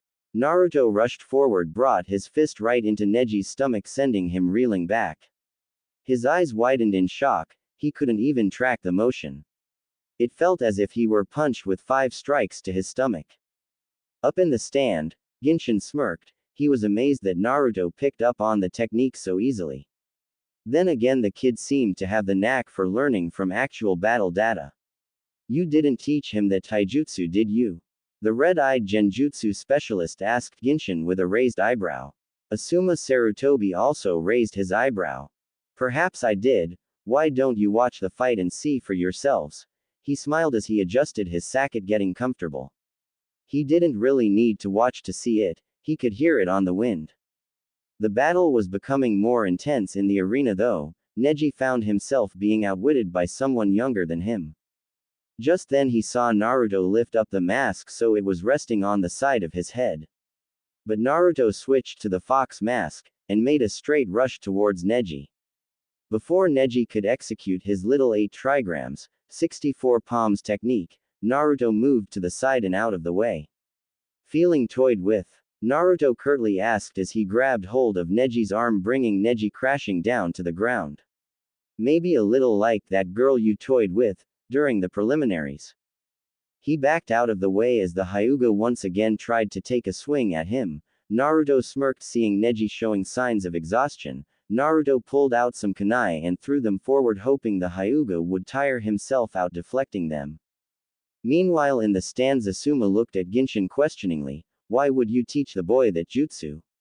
He isn't from your clan. He stopped when Genshin raised a hand. He knew Genshin would have some sort of witty remark. Relax. And watch, it's coming. Genshin smirked as he raised his straw hat lightly to peek. It was always interesting to watch these techniques being used. On the battlefield Naruto lifted his fox mask seeing his ploy had worked and Neji was too tired to attack anymore. He then created 5 shadow clones, who ran forward and kicked Neji into the air. Kiba half expected this to be the same technique that took him down. But Naruto had used body flicker to appear in midair where Neji was. Naruto then grabbed the prodigy's arms and also put his right knee in the small of his back. As the two came crashing down, the shadow clones spun around and flew upward, kicking Neji in the stomach, thus knocking the wind out of him. Their descent not finished yet, Naruto swung Neji around so he was resting over his shoulder. Naruto then landed softly on the ground and dropped Neji to the ground. He then looked to Genma, waiting for him to call it. Winner, Naruto Uzumaki. Naruto rolled his shoulders and walked off the battle arena, up into the waiting area. He was a bit exhausted from that battle. It sure took a lot out of him. If the Hyuga had just a bit more stamina he would have won the fight. But of course back with Genshin, and the other Jonin. Genshin was receiving a look that told him to explain. Hanzo style. Height of the ancient tree is what was called that. It's my answer to front lotus and shadow of the dancing leaf. I figured Naruto could utilize it since he likes to use Kage Bunshin. I taught it to the kid cause I don't restrict my family's techniques to my family. He smiled and got comfortable adjusting his sacket again while he enjoyed a refreshing dango. Meanwhile with the Hokage and the Kage there was much surprise since Naruto was exceptionally talented. It showed much promise for future rounds of the competition. But the Kage smirked under the veil, for in truth it was truly Orochimaru. Very good Naruto-kun, you become stronger every time I see you. Now you will help deliver Sasuke-kun to me when he sees just how talented you are. He will be mine. His thoughts on his own ambitions. Tayuya on the other hand, while in her disguise as a bodyguard, couldn't quite understand. Why did Naruto join the Leaf? Though he hated them, she thought she understood him. In that moment the girl with the mouth of a sailor felt as if she had been betrayed by someone she cared about. Naruto-kun, why? Her thoughts were solely on the boy. As he walked up to the waiting area, she would find out why he changed allegiances if she had to beat it out of him. The next match will be between Subaku no Gaara and Sasuke Uchiha. Since Sasuke hasn't arrived yet, that means he has. Before he could disqualify Sasuke, Rado landed beside him and informed him of the Hokage's decision. The match shall be postponed, so will Shino Aburame and Subaku no Kankuro report to the arena. I forfeit. So please carry on. The puppet master was up to something, Naruto could tell. He could see Shino was watching Kankuro suspiciously since it seemed strange. Naruto could see the Sand siblings were up to something. Then will Subaku no Tamari and Shikamaru Nara please come down for the next match? The two walked down into the arena, but Naruto could tell by how Tamari was acting something was off. Haku, I have no idea what's going down, but people seem to be buying time. Naruto looked over to Gaara, who was acting stranger than usual. Naruto was noticing that Gaara was talking to himself. This was just disturbing. Naruto then watched as Shikamaru and Temari's fight went along. He was amazed by the strategic abilities of Shikamaru played out. Naruto found himself respecting this kid since he showed the ability to think things out with caution. But Naruto was shocked when Shikamaru said he gave up, right when he had Temari right where he wanted her. Well, this sure is an unexpected change of events. The blonde quietly spoke. Haku gasped when she saw Naruto leap over the railing. Naruto of course waited until the winner was declared. Naruto walked over to Shikamaru and looked at him somewhat sternly. He then offered his hand to Shikamaru, and smiled genuinely. You did a good job. He then helped the Nara boy to his feet. He held new respect for Shikamaru, before he just pegged the boy to be a lazy ass. Thanks, man, I just don't get why I have to fight so many troublesome women. The boy was shocked when Naruto flicked his forehead. He rubbed his forehead and glared at Naruto. What was that for? For insulting kin. She isn't that troublesome. We should probably get off the arena floor before the next match starts. The two then began to walk away, and in a swirl of dust and leaves there was the late arrival. Sasuke and Kakashi seemed to make a late arrival for show. I'm sorry, it seems we're a little bit late. Exactly how late are we? You see, we were on our way back and a black cat crossed our path, and we decided to go the other way around. Kakashi was quick to try his lame excuses, then he saw no one present was buying it. I was about to disqualify your student. You're lucky the Hokage postponed the match. Now would Subaku no Gaara please step down to the arena so we can begin the match? Genma somehow always managed to talk without swallowing the senbon that always hung out of his mouth. Naruto and Shikamaru headed up to the stands since it might be a while before the next round. Temari had already returned to the waiting area. Kakashi had used the body flicker technique to teleport up to the stands where to his shock was Genshin Hanzo. When did you get back, Genshin? He kept his one-eyed gaze down on the Shoijonin. It was known throughout the village that Kakashi and Maida Guy were rivals, but there was a third rival in the rivalry. Genshin Hanzo. Yet Genshin beat Kakashi and Guy on contests to see who could drink more, and who could get the most dates. Guy always lost those competitions since women were terrified of him. Long enough, and it seems you still don't know how to make good excuses, like I have room to talk. Genshin smirked as he caught a glare from Kurenai. Kakashi saw this and simply smirked under his mask. That's when the fight began. The crowd was in suspense when they saw the Uchiha prodigy being kept at bay. The crowd became suspenseful when Gaara surrounded himself with sand forming a ball. Naruto kept his eye on the fight as he walked up to where Kakashi and the others were gathered. You better cancel the fight, Kakashi. I remember hearing about this and it won't end well for Sasuke. Oh, I think Sasuke can handle it. Just watch. The cycloptic Jonin smiled under his mask. Naruto watched in shock as Sasuke was barreling forward before slamming the Chidori he had formed into the sand sphere. The crowd reeled back when they heard Gaara screaming in agony. Unbeknownst to the majority of the onlookers, a genjutsu began to fall over all of them.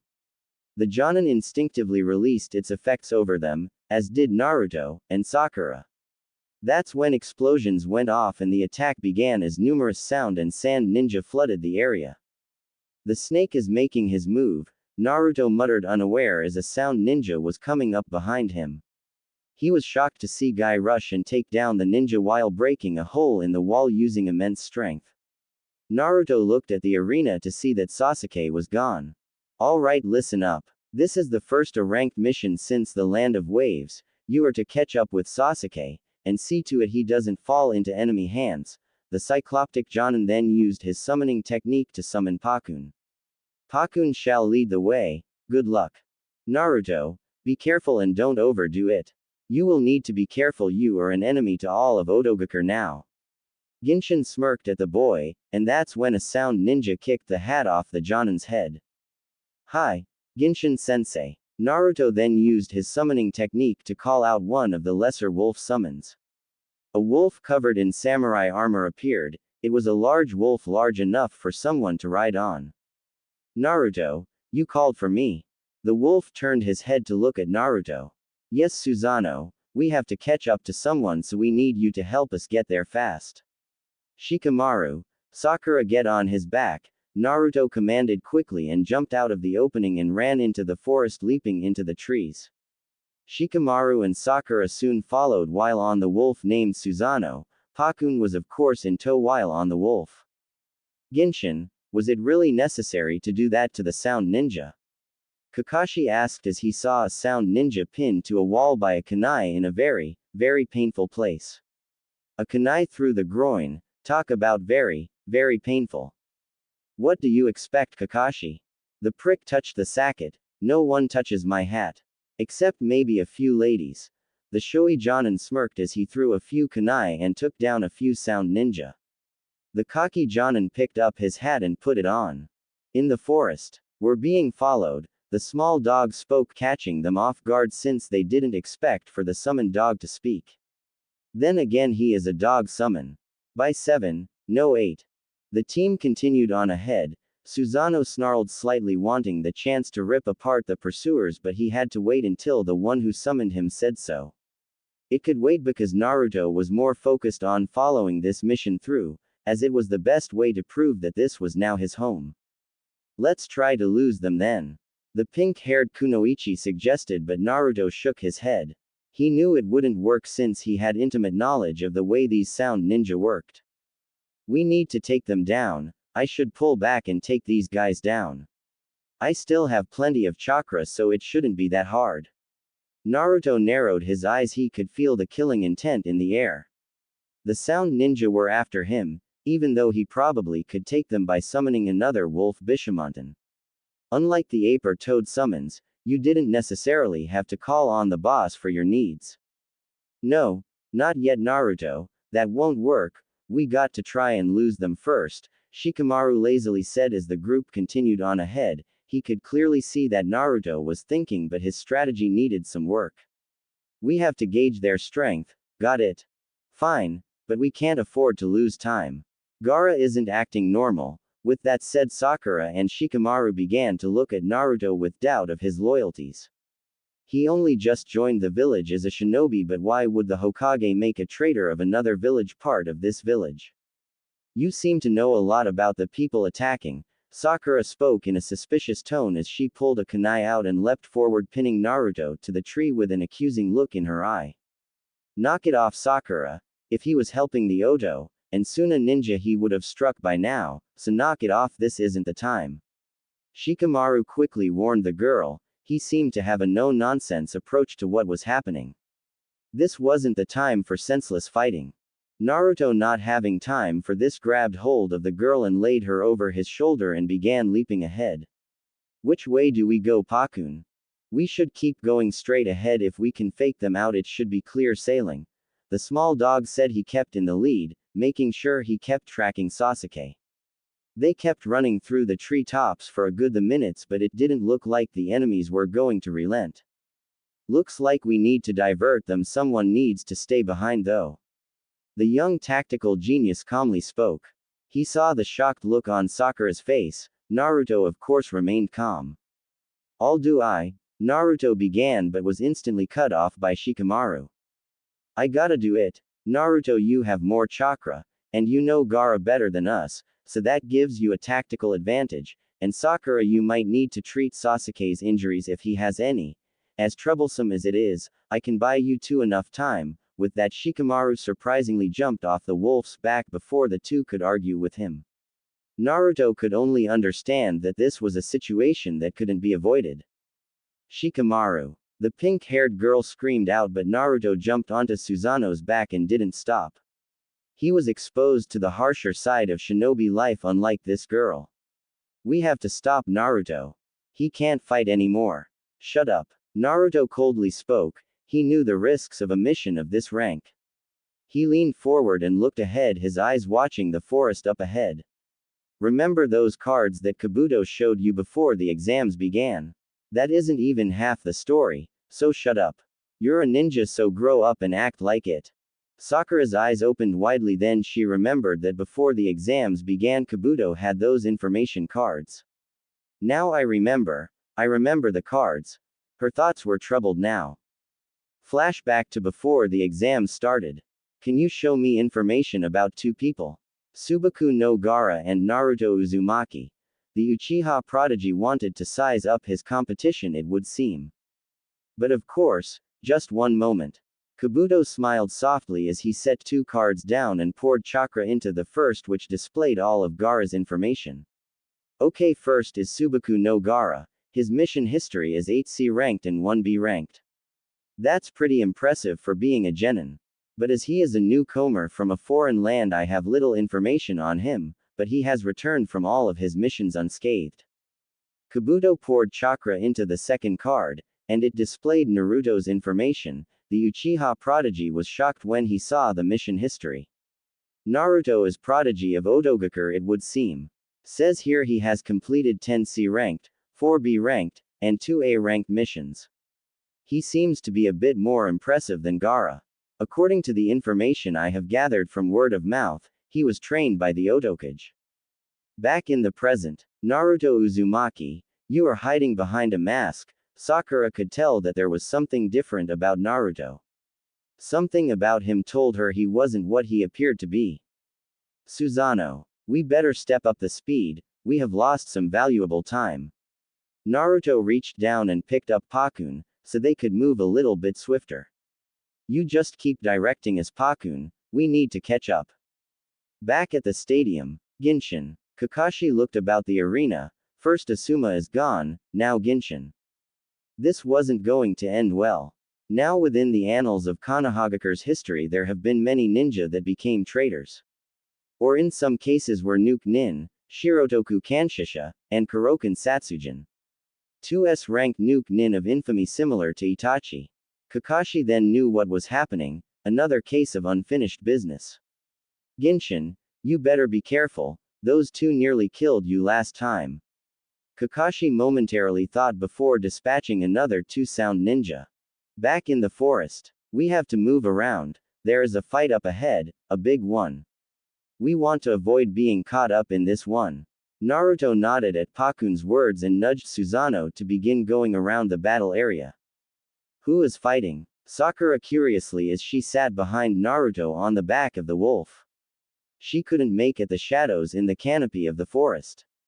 She covered her ears to shelter them from exploding tags going off. Whoever they have to be at least Jonin level. Think about it later, Pinky. We have to catch up to your angsty nihilist.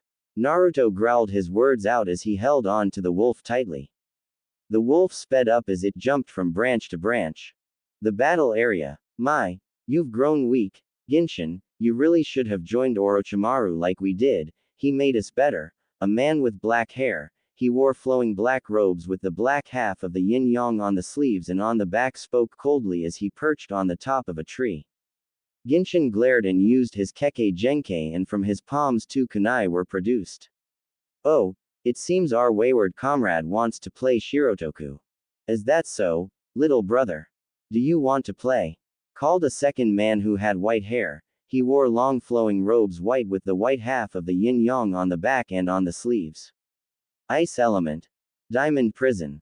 Soon numerous bars of ice extended forward, darting for Genshin. Genshin tossed the kunai directly at the two, not wanting to be captured so easily. Metal element. Demonic Muramasa. He writhed for a moment, clutching his shoulder as he pulled a long sword out of his upper left arm. He then held it tightly in his hand and smirked as he swung it diagonally, cutting apart the bars of hard ice. Your parlor tricks won't work on me this time. They won't. What if we're just toying with you, brother? The dark-haired one smirked as he appeared behind Genshin, grabbing him by the back of the neck. Genshin was caught completely off guard as he was thrown downward, his body crashing through every branch on the way down. He has given us power that we would never attain through hard work. The two jumped down to the ground ready to strike and finish off Genshin, that when the henge dissipated and they found it was a substitution. And attached to it was an exploding tag which was about to go off. In a fiery explosion, the Nuke Nin were sent flying by the force of the explosion, skidding across the ground.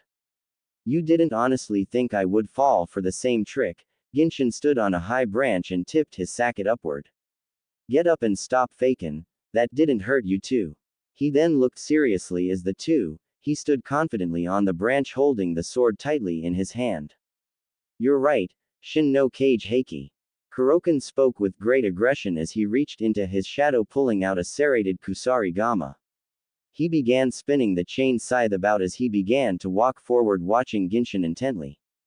Hyoton, Daiyamondo Tun Bogiri.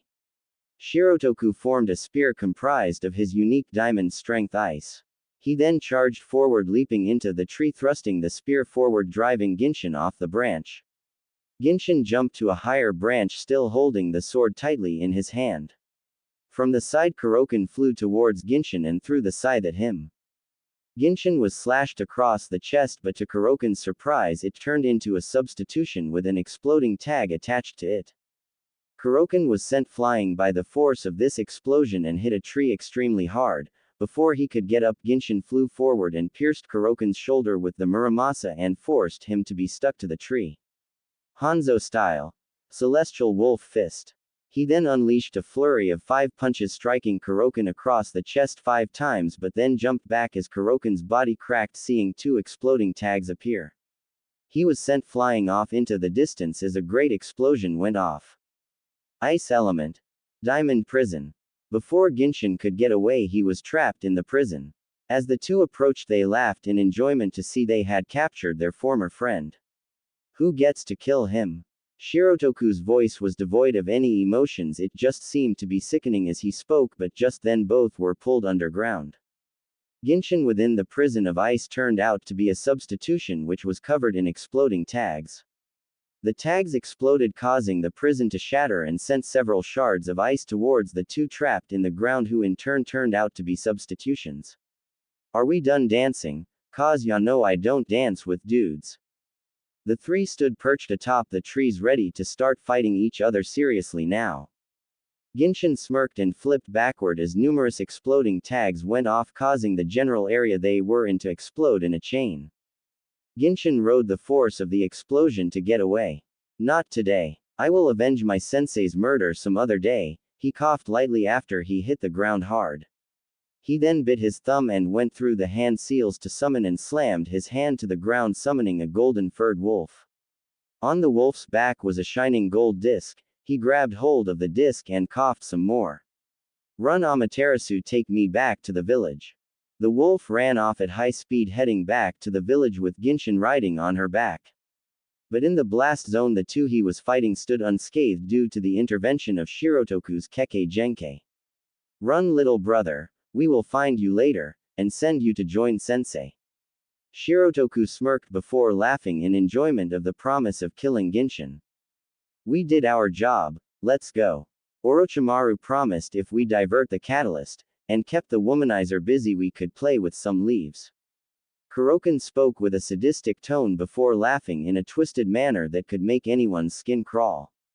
The two jumped up and bound from branch to branch, heading back to the village.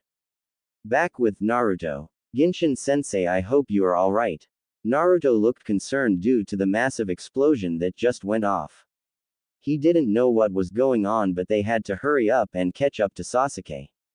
To the left Naruto could make out another fight going on between Shino and Kankuro. This was getting more interesting the further they went. What do you have against Sasuke-kun anyway? It's not like you know him. Sakura asked quietly. She didn't get why Naruto had something against Sasuke, it made no sense to her. I simply can't stand guys like him. He's nothing but a fucking crybaby. He acts like he's the only one with a shitty life. What, just because he's an overhyped Uchiha it makes him more special? Before I left this village, I was beaten, and nearly killed over 1,000 times by the time I was 8, but you don't see me taking it out on people who care about me. The past is the past, you have to make the future the best you can. Naruto spoke almost harshly, his words laced with malice and hatred. By the time he was a genin, I had already killed people. I was accepted in Otogakure, but I was still denied something, my childhood.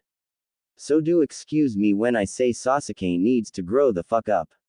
Shit happens and you learn to move on. Sakura looked wide-eyed seeing a darker side to the smiling blonde, she had never expected him to be like this. She simply thought he was a clown, but she now saw under the mask that he wore. Now we have to hurry, Gaara is unstable and he might kill Sasuke. When that was said, Susanoo sped up his pace. Sakura was shocked by this and almost fell off the wolf, but Naruto grabbed her arm so she wouldn't fall. Hold on to me. It's gonna be a bumpy ride.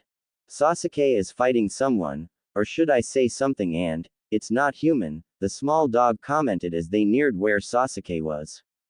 That's when they saw it, an injured Sasuke laying on the ground severely injured. Sasuke-kun, Sakura called out as she hopped off the wolf to try and rush to his aid. Naruto quickly grabbed her by the arm and pushed her to a tree. He looked at her with a look that could stop a charging bull. Naruto, why? Look at Gaara, he will kill you if you get too close. Listen to me and stay back, I can take care of this, trust me. He then leapt to the ground and picked up the injured Sasuke and jumped back, and set him down beside Sakura. Now, it's time for this monster to face another monster. Sakura watched in shock, seeing the blonde ninja bound about the trees slinking to where Temari was. What is he doing? She's the enemy. Her thoughts were troubled since it was unusual to help an enemy. And what's more, he brought her over, sat her down on the branch. What in the world was going through his head?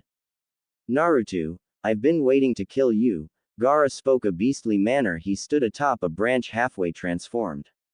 He was waiting for Naruto to strike, but he wasn't going to wait for long. He was growing impatient. He felt the need to kill someone, or rather something. That's when Naruto began to exude the red chakra and tails of chakra surrounded him. He vaulted from the branch, flew at Gaara, punching him square in the nose. How dare you! You put Temari-chan in danger. Naruto was exhibiting strong anger. He jumped out of the way as the transformed arm swung towards him. The large arm came swinging again, throwing Naruto into the air. He then rushed towards Naruto, trying to grab hold of him. Naruto can't possibly win. Gaara is too strong. Temari was on the verge of tears. She knew Gaara was extremely strong right now, but the transformation wasn't complete. Her eyes widened just that moment as she saw Gaara slam Naruto to the ground, just before throwing his transformed hand towards where she and the other two were. He tightened his hold around them all, seeing to it that he would asphyxiate them. Help me feel alive. The Shukaku container spoke with pure blood-lusting insanity as he tightened.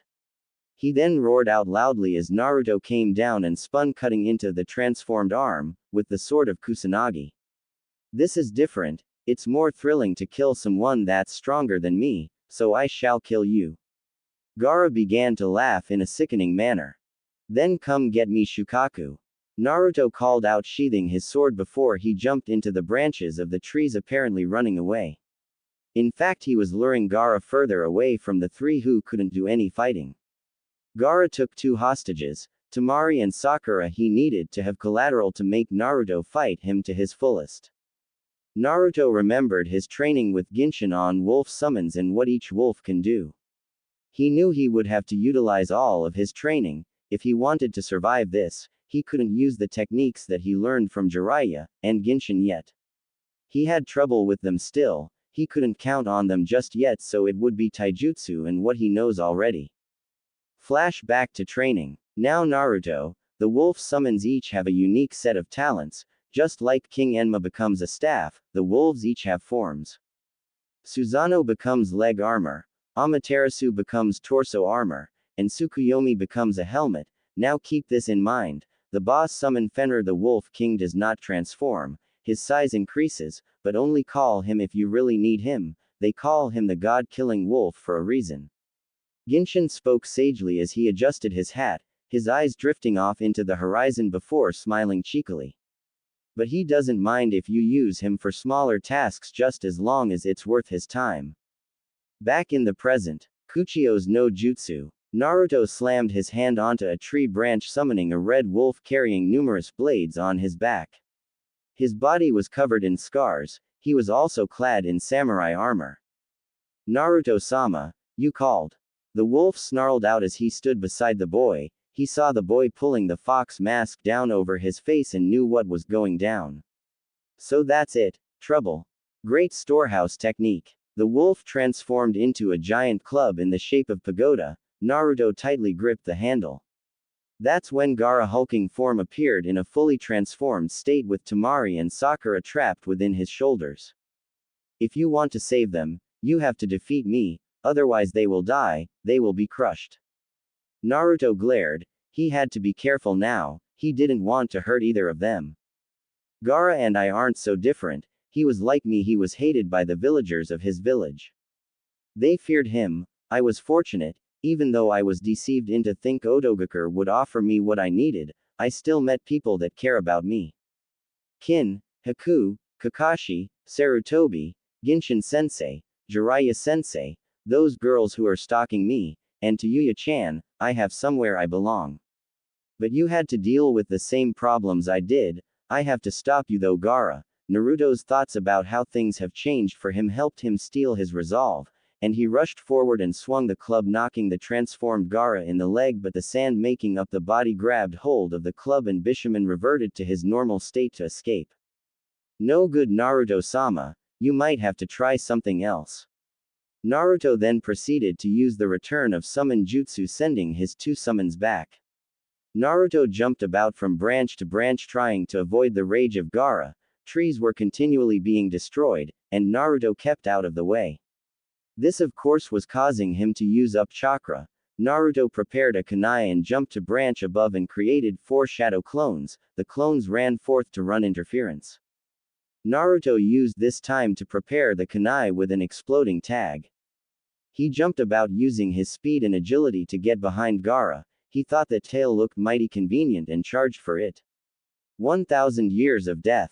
He called out as he stabbed the kunai deep at the base of the tail. But he was then hit by a strong punch from the Shukaku which sent him sailing. As he went flying he was caught by Sasuke, who looked unamused. The exploding tag went off shortly after this, causing Gaara to be heavily damaged. This is my fight, stay out of it. Sasuke's cold demeanor was leaking through, but he was quickly silenced by Naruto standing up and grabbing him by the collar of his shirt. Look here, you whiny bitch. I don't know if you care, but Sakura and Temari are being held prisoner in his shoulders and their lives are on the line. I for one won't forsake them. He then shoved the raven-haired boy and ran off, moving back to where Gaara was. He then created several shadow clones using a vast amount of his chakra to do so. It's time for the real show to begin, and when I'm done, they will have to start the Naruto Uzumaki scrolls. Sasuke looked on in shock. This kid was no older than he was and he could create this many shadow clones. Who the hell are you? You're too strong to be a genin. Maybe you got this strength from Orochimaru. Sasuke's thoughts were growing more and more injured. He had always thought he was the best. Then this kid shows up and proves to be a more capable ninja. Just who the hell was he? Let's start this off with something I just made up. Uzumaki-style Kenjutsu, Hurricane Blade. Naruto's clones all rushed forward and struck Gaara's chest and stomach with their blades, destroying some of the sand-composed body. The clones readied their swords for another run, and Naruto smirked as he dropped from above, cutting into Gaara's left shoulder, allowing him to free Temari. He picked her up, resting her over his left shoulder. He then jumped off to find a place to put her for her own safety. Uzumaki, you better save Sakura, the Uchiha muttered. He was in disbelief that this newcomer was already so strong. He felt inferior for the first time in his life. He had always been the best. He made people jealous of his prowess, but for the first time there was someone who didn't care who he was. And for the first time there was someone who was better than him. It got on his nerves. He was supposed to be the best. The army of shadow clones kept Gaara distracted. Naruto flew downward and with a flash of the sword released Sakura from her captivity and leapt up to a safe branch where he set her down. Now Naruto didn't have to hold back. He sheathed his sword and cracked his knuckles before rushing forward. He landed on Gaara's head and smirked under his kitsune mask. If you want to flush out a tanuki, you send a kitsune. You've forced my hand, the transformed Gaara snarled out. His body began to rumble as he began changing. Naruto jumped off Gaara's head and landed on a tree branch. In an explosion of sand, Gaara had fully transformed into the Shukaku, his size towering greatly over the forest. This was definitely not good. He had to do something and help Gaara, and he had seen how Gaara was when the damn demon took over. Shit. Guess I have no choice. Kuchio's no jutsu. From a puff of smoke, Fenrir stood, his silver wings spread widely. His eyes darted forward, spotting the reason he was summoned. His lips curled into a snarl as he looked at the monster known as the Shukaku. The wolf's tail spread out, each burning with one of the 5 elements, his eyes showing aggression yet great nobility as he watched the Shukaku. Kid, get on my back. We have a lot of work ahead, have your clones run and distract him. Naruto nodded his head and jumped on the wolf's back as he began to increase in size comparable to that of the Shukaku. The army of shadow clones was keeping the Shukaku busy. Hopefully this would buy Naruto and Fenrir time to come up with a strategy. I have one trick up my sleeve, Fenrir. It's something Genshin sensei taught me. Naruto smirked under his mask, a bad habit he was picking up from the womanizing Jonin. The clones all jumped onto the Shukaku and Naruto smirked while on the wolf's head. The clones all latched onto the Shukaku and disappeared in puffs of smoke, revealing many exploding tags that were attached to logs. The Shukaku looked in horror as the tags went off, leaving a sea of explosions. The explosions were enough to wake up Sakura and Tamari, and they were shocked to see the sea of flames washing over the forest. Genshin Hanzo style. Sea of flames. Naruto smirked, lifting up his mask. As he was reveling in his attack, sand spread out and the Shukaku stepped forward. It was wounded but not out. He. The Shukaku rushed towards Fenrir. The wolf flew into the air and dodged the Shukaku's attacks. Naruto watched for an opening to appear. He had to try something different. He began to remember his training with Genshin and one of the jutsu he created. Another flashback to the training. Okay kid, this is something ya gotta learn on your own. Genshin calmly spoke as he proceeded to go through hand seals, eventually ending in the seal for wolf. Both of his hands held golden orbs, one golden, and one silver. Not exactly an answer to Chidori, but it gets the job done. Individually these are known as Kin Tentusama no Jutsu and Jin Tasuki no Jutsu. Combined though, Hakken Bunshoko no Jutsu, I took the principles of Rasengan and created this. Now watch Naruto. Genshin charged forward and slammed the sphere of platinum into the practice dummy, causing it to be destroyed as a powerful cloud of steam erupted from it. It's essentially a fusion of fire and water styles. To truly be able to use this you need to have good chakra control, so until then just focus on Kin Tentusama and Jin Tasuki. The name doesn't make sense, I know, but the sun is comprised of flames, and the moon controls the tides, so maybe I should call it Sweden, Suizuki Bakufu. Back in the present. Okay, here I go. Naruto then proceeded to work through the seals and set his arms out, causing the spheres to form in his hands. He charged forward, leaping off of Fenrir's nose and landing on the arm of the Shukaku as it came under him. Kaden. Kin Tentusama. Naruto slammed the sphere of fire into the Shukaku's arm, causing flames to burst out, destroying it. He continued to run, still holding the orb of water in his hands. Once near the head, he slammed the sphere into the neck of the Shukaku. Sweden. Jin Tasuki. The explosion of water created a large amount of damage to the neck, and it wasn't able to regenerate. Naruto jumped to the top of the head and stood ready to wake Gaara up from his forced sleep technique. How did he learn such advanced techniques? It took me most of the month to learn Chidori, and he can do 2 attacks based off of it. Sasuke began feeling even more inferior seeing the 2 techniques at work. Though the fact the jutsu worked against the earth element body simply meant that Naruto was powerful enough to seriously damage the Shukaku with water and fire. Time to wake up Gaara. He punched Gaara in the face. His fatigue was beginning to show as his punch didn't have the usual power behind it and the 2 fell off the Shukaku's head. Fortunately Fenrir ran forward and caught the 2 on his back. Gaara awoke and looked at Naruto in fear. Stay away. He struggled to get back. He saw the angry look in Naruto's eyes and continued to back away. That's when Naruto picked him up and punched him again, sending him flying back. Ya know, you need to get a fucking grip. I know your dad tried to kill you, but that's no reason to kill those that care about you. Naruto fell to his knees as he was low on chakra. Naruto's eyes returned to the usual blue color as he looked up. You put Tamari in danger, and you aren't alone, Gaara. You can trust me to always be your friend. That's when Naruto passed out. He had used too much chakra during the battle. It was tiring even for him with his vast amount of chakra. When he woke up, he found himself at the hospital being looked at by several people. Guess, I overdid it, he. He knew that if Tayuya was there she would have beaten him over the head. Good to see you're back with us, Naruto-kun. Kin smiled as she looked at Naruto before handing him his kitsune mask. She had taken the time to sneak his mask. From holding she knew the fox mask was like a security blanket for him. Did she just call me Naruto-kun? That isn't normal for the kin I know, but no skin off my nose.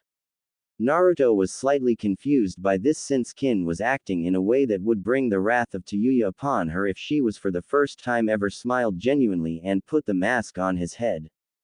Heard ya used my techniques to gain the upper hand, I'm impressed. The womanizing Chunin smirked as he entered the room. Naruto saw there were several people behind Genshin, the fan club he never asked for. These girls insisted that I take them to see you. Actually, they were going to tell Anko where I was hiding. Hey, but Naruto, I have some bad news. The Hokage died while fighting Orochimaru.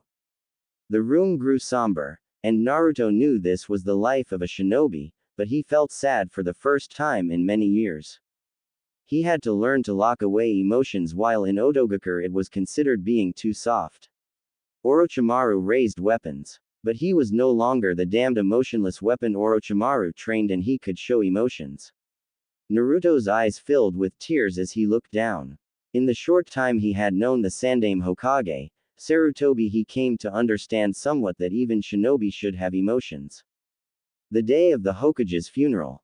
The service was somber, and shortly after everyone left, Naruto stayed behind so he could say his farewell to the Hokage. He felt like he didn't know the man long enough, as if he could have learned so much more. That settles it. I swear I will one day kill that snake, and become a Hokage like you, and my father before me. I will make you both proud of me, and I will teach Konohamaru to summon Enma when he comes of age. That's my promise to you, Sarutobi-sama. Good, now you have ambition for your fire, kid. I wouldn't have taken you as my student if you didn't have the strength in ya to become a true legend.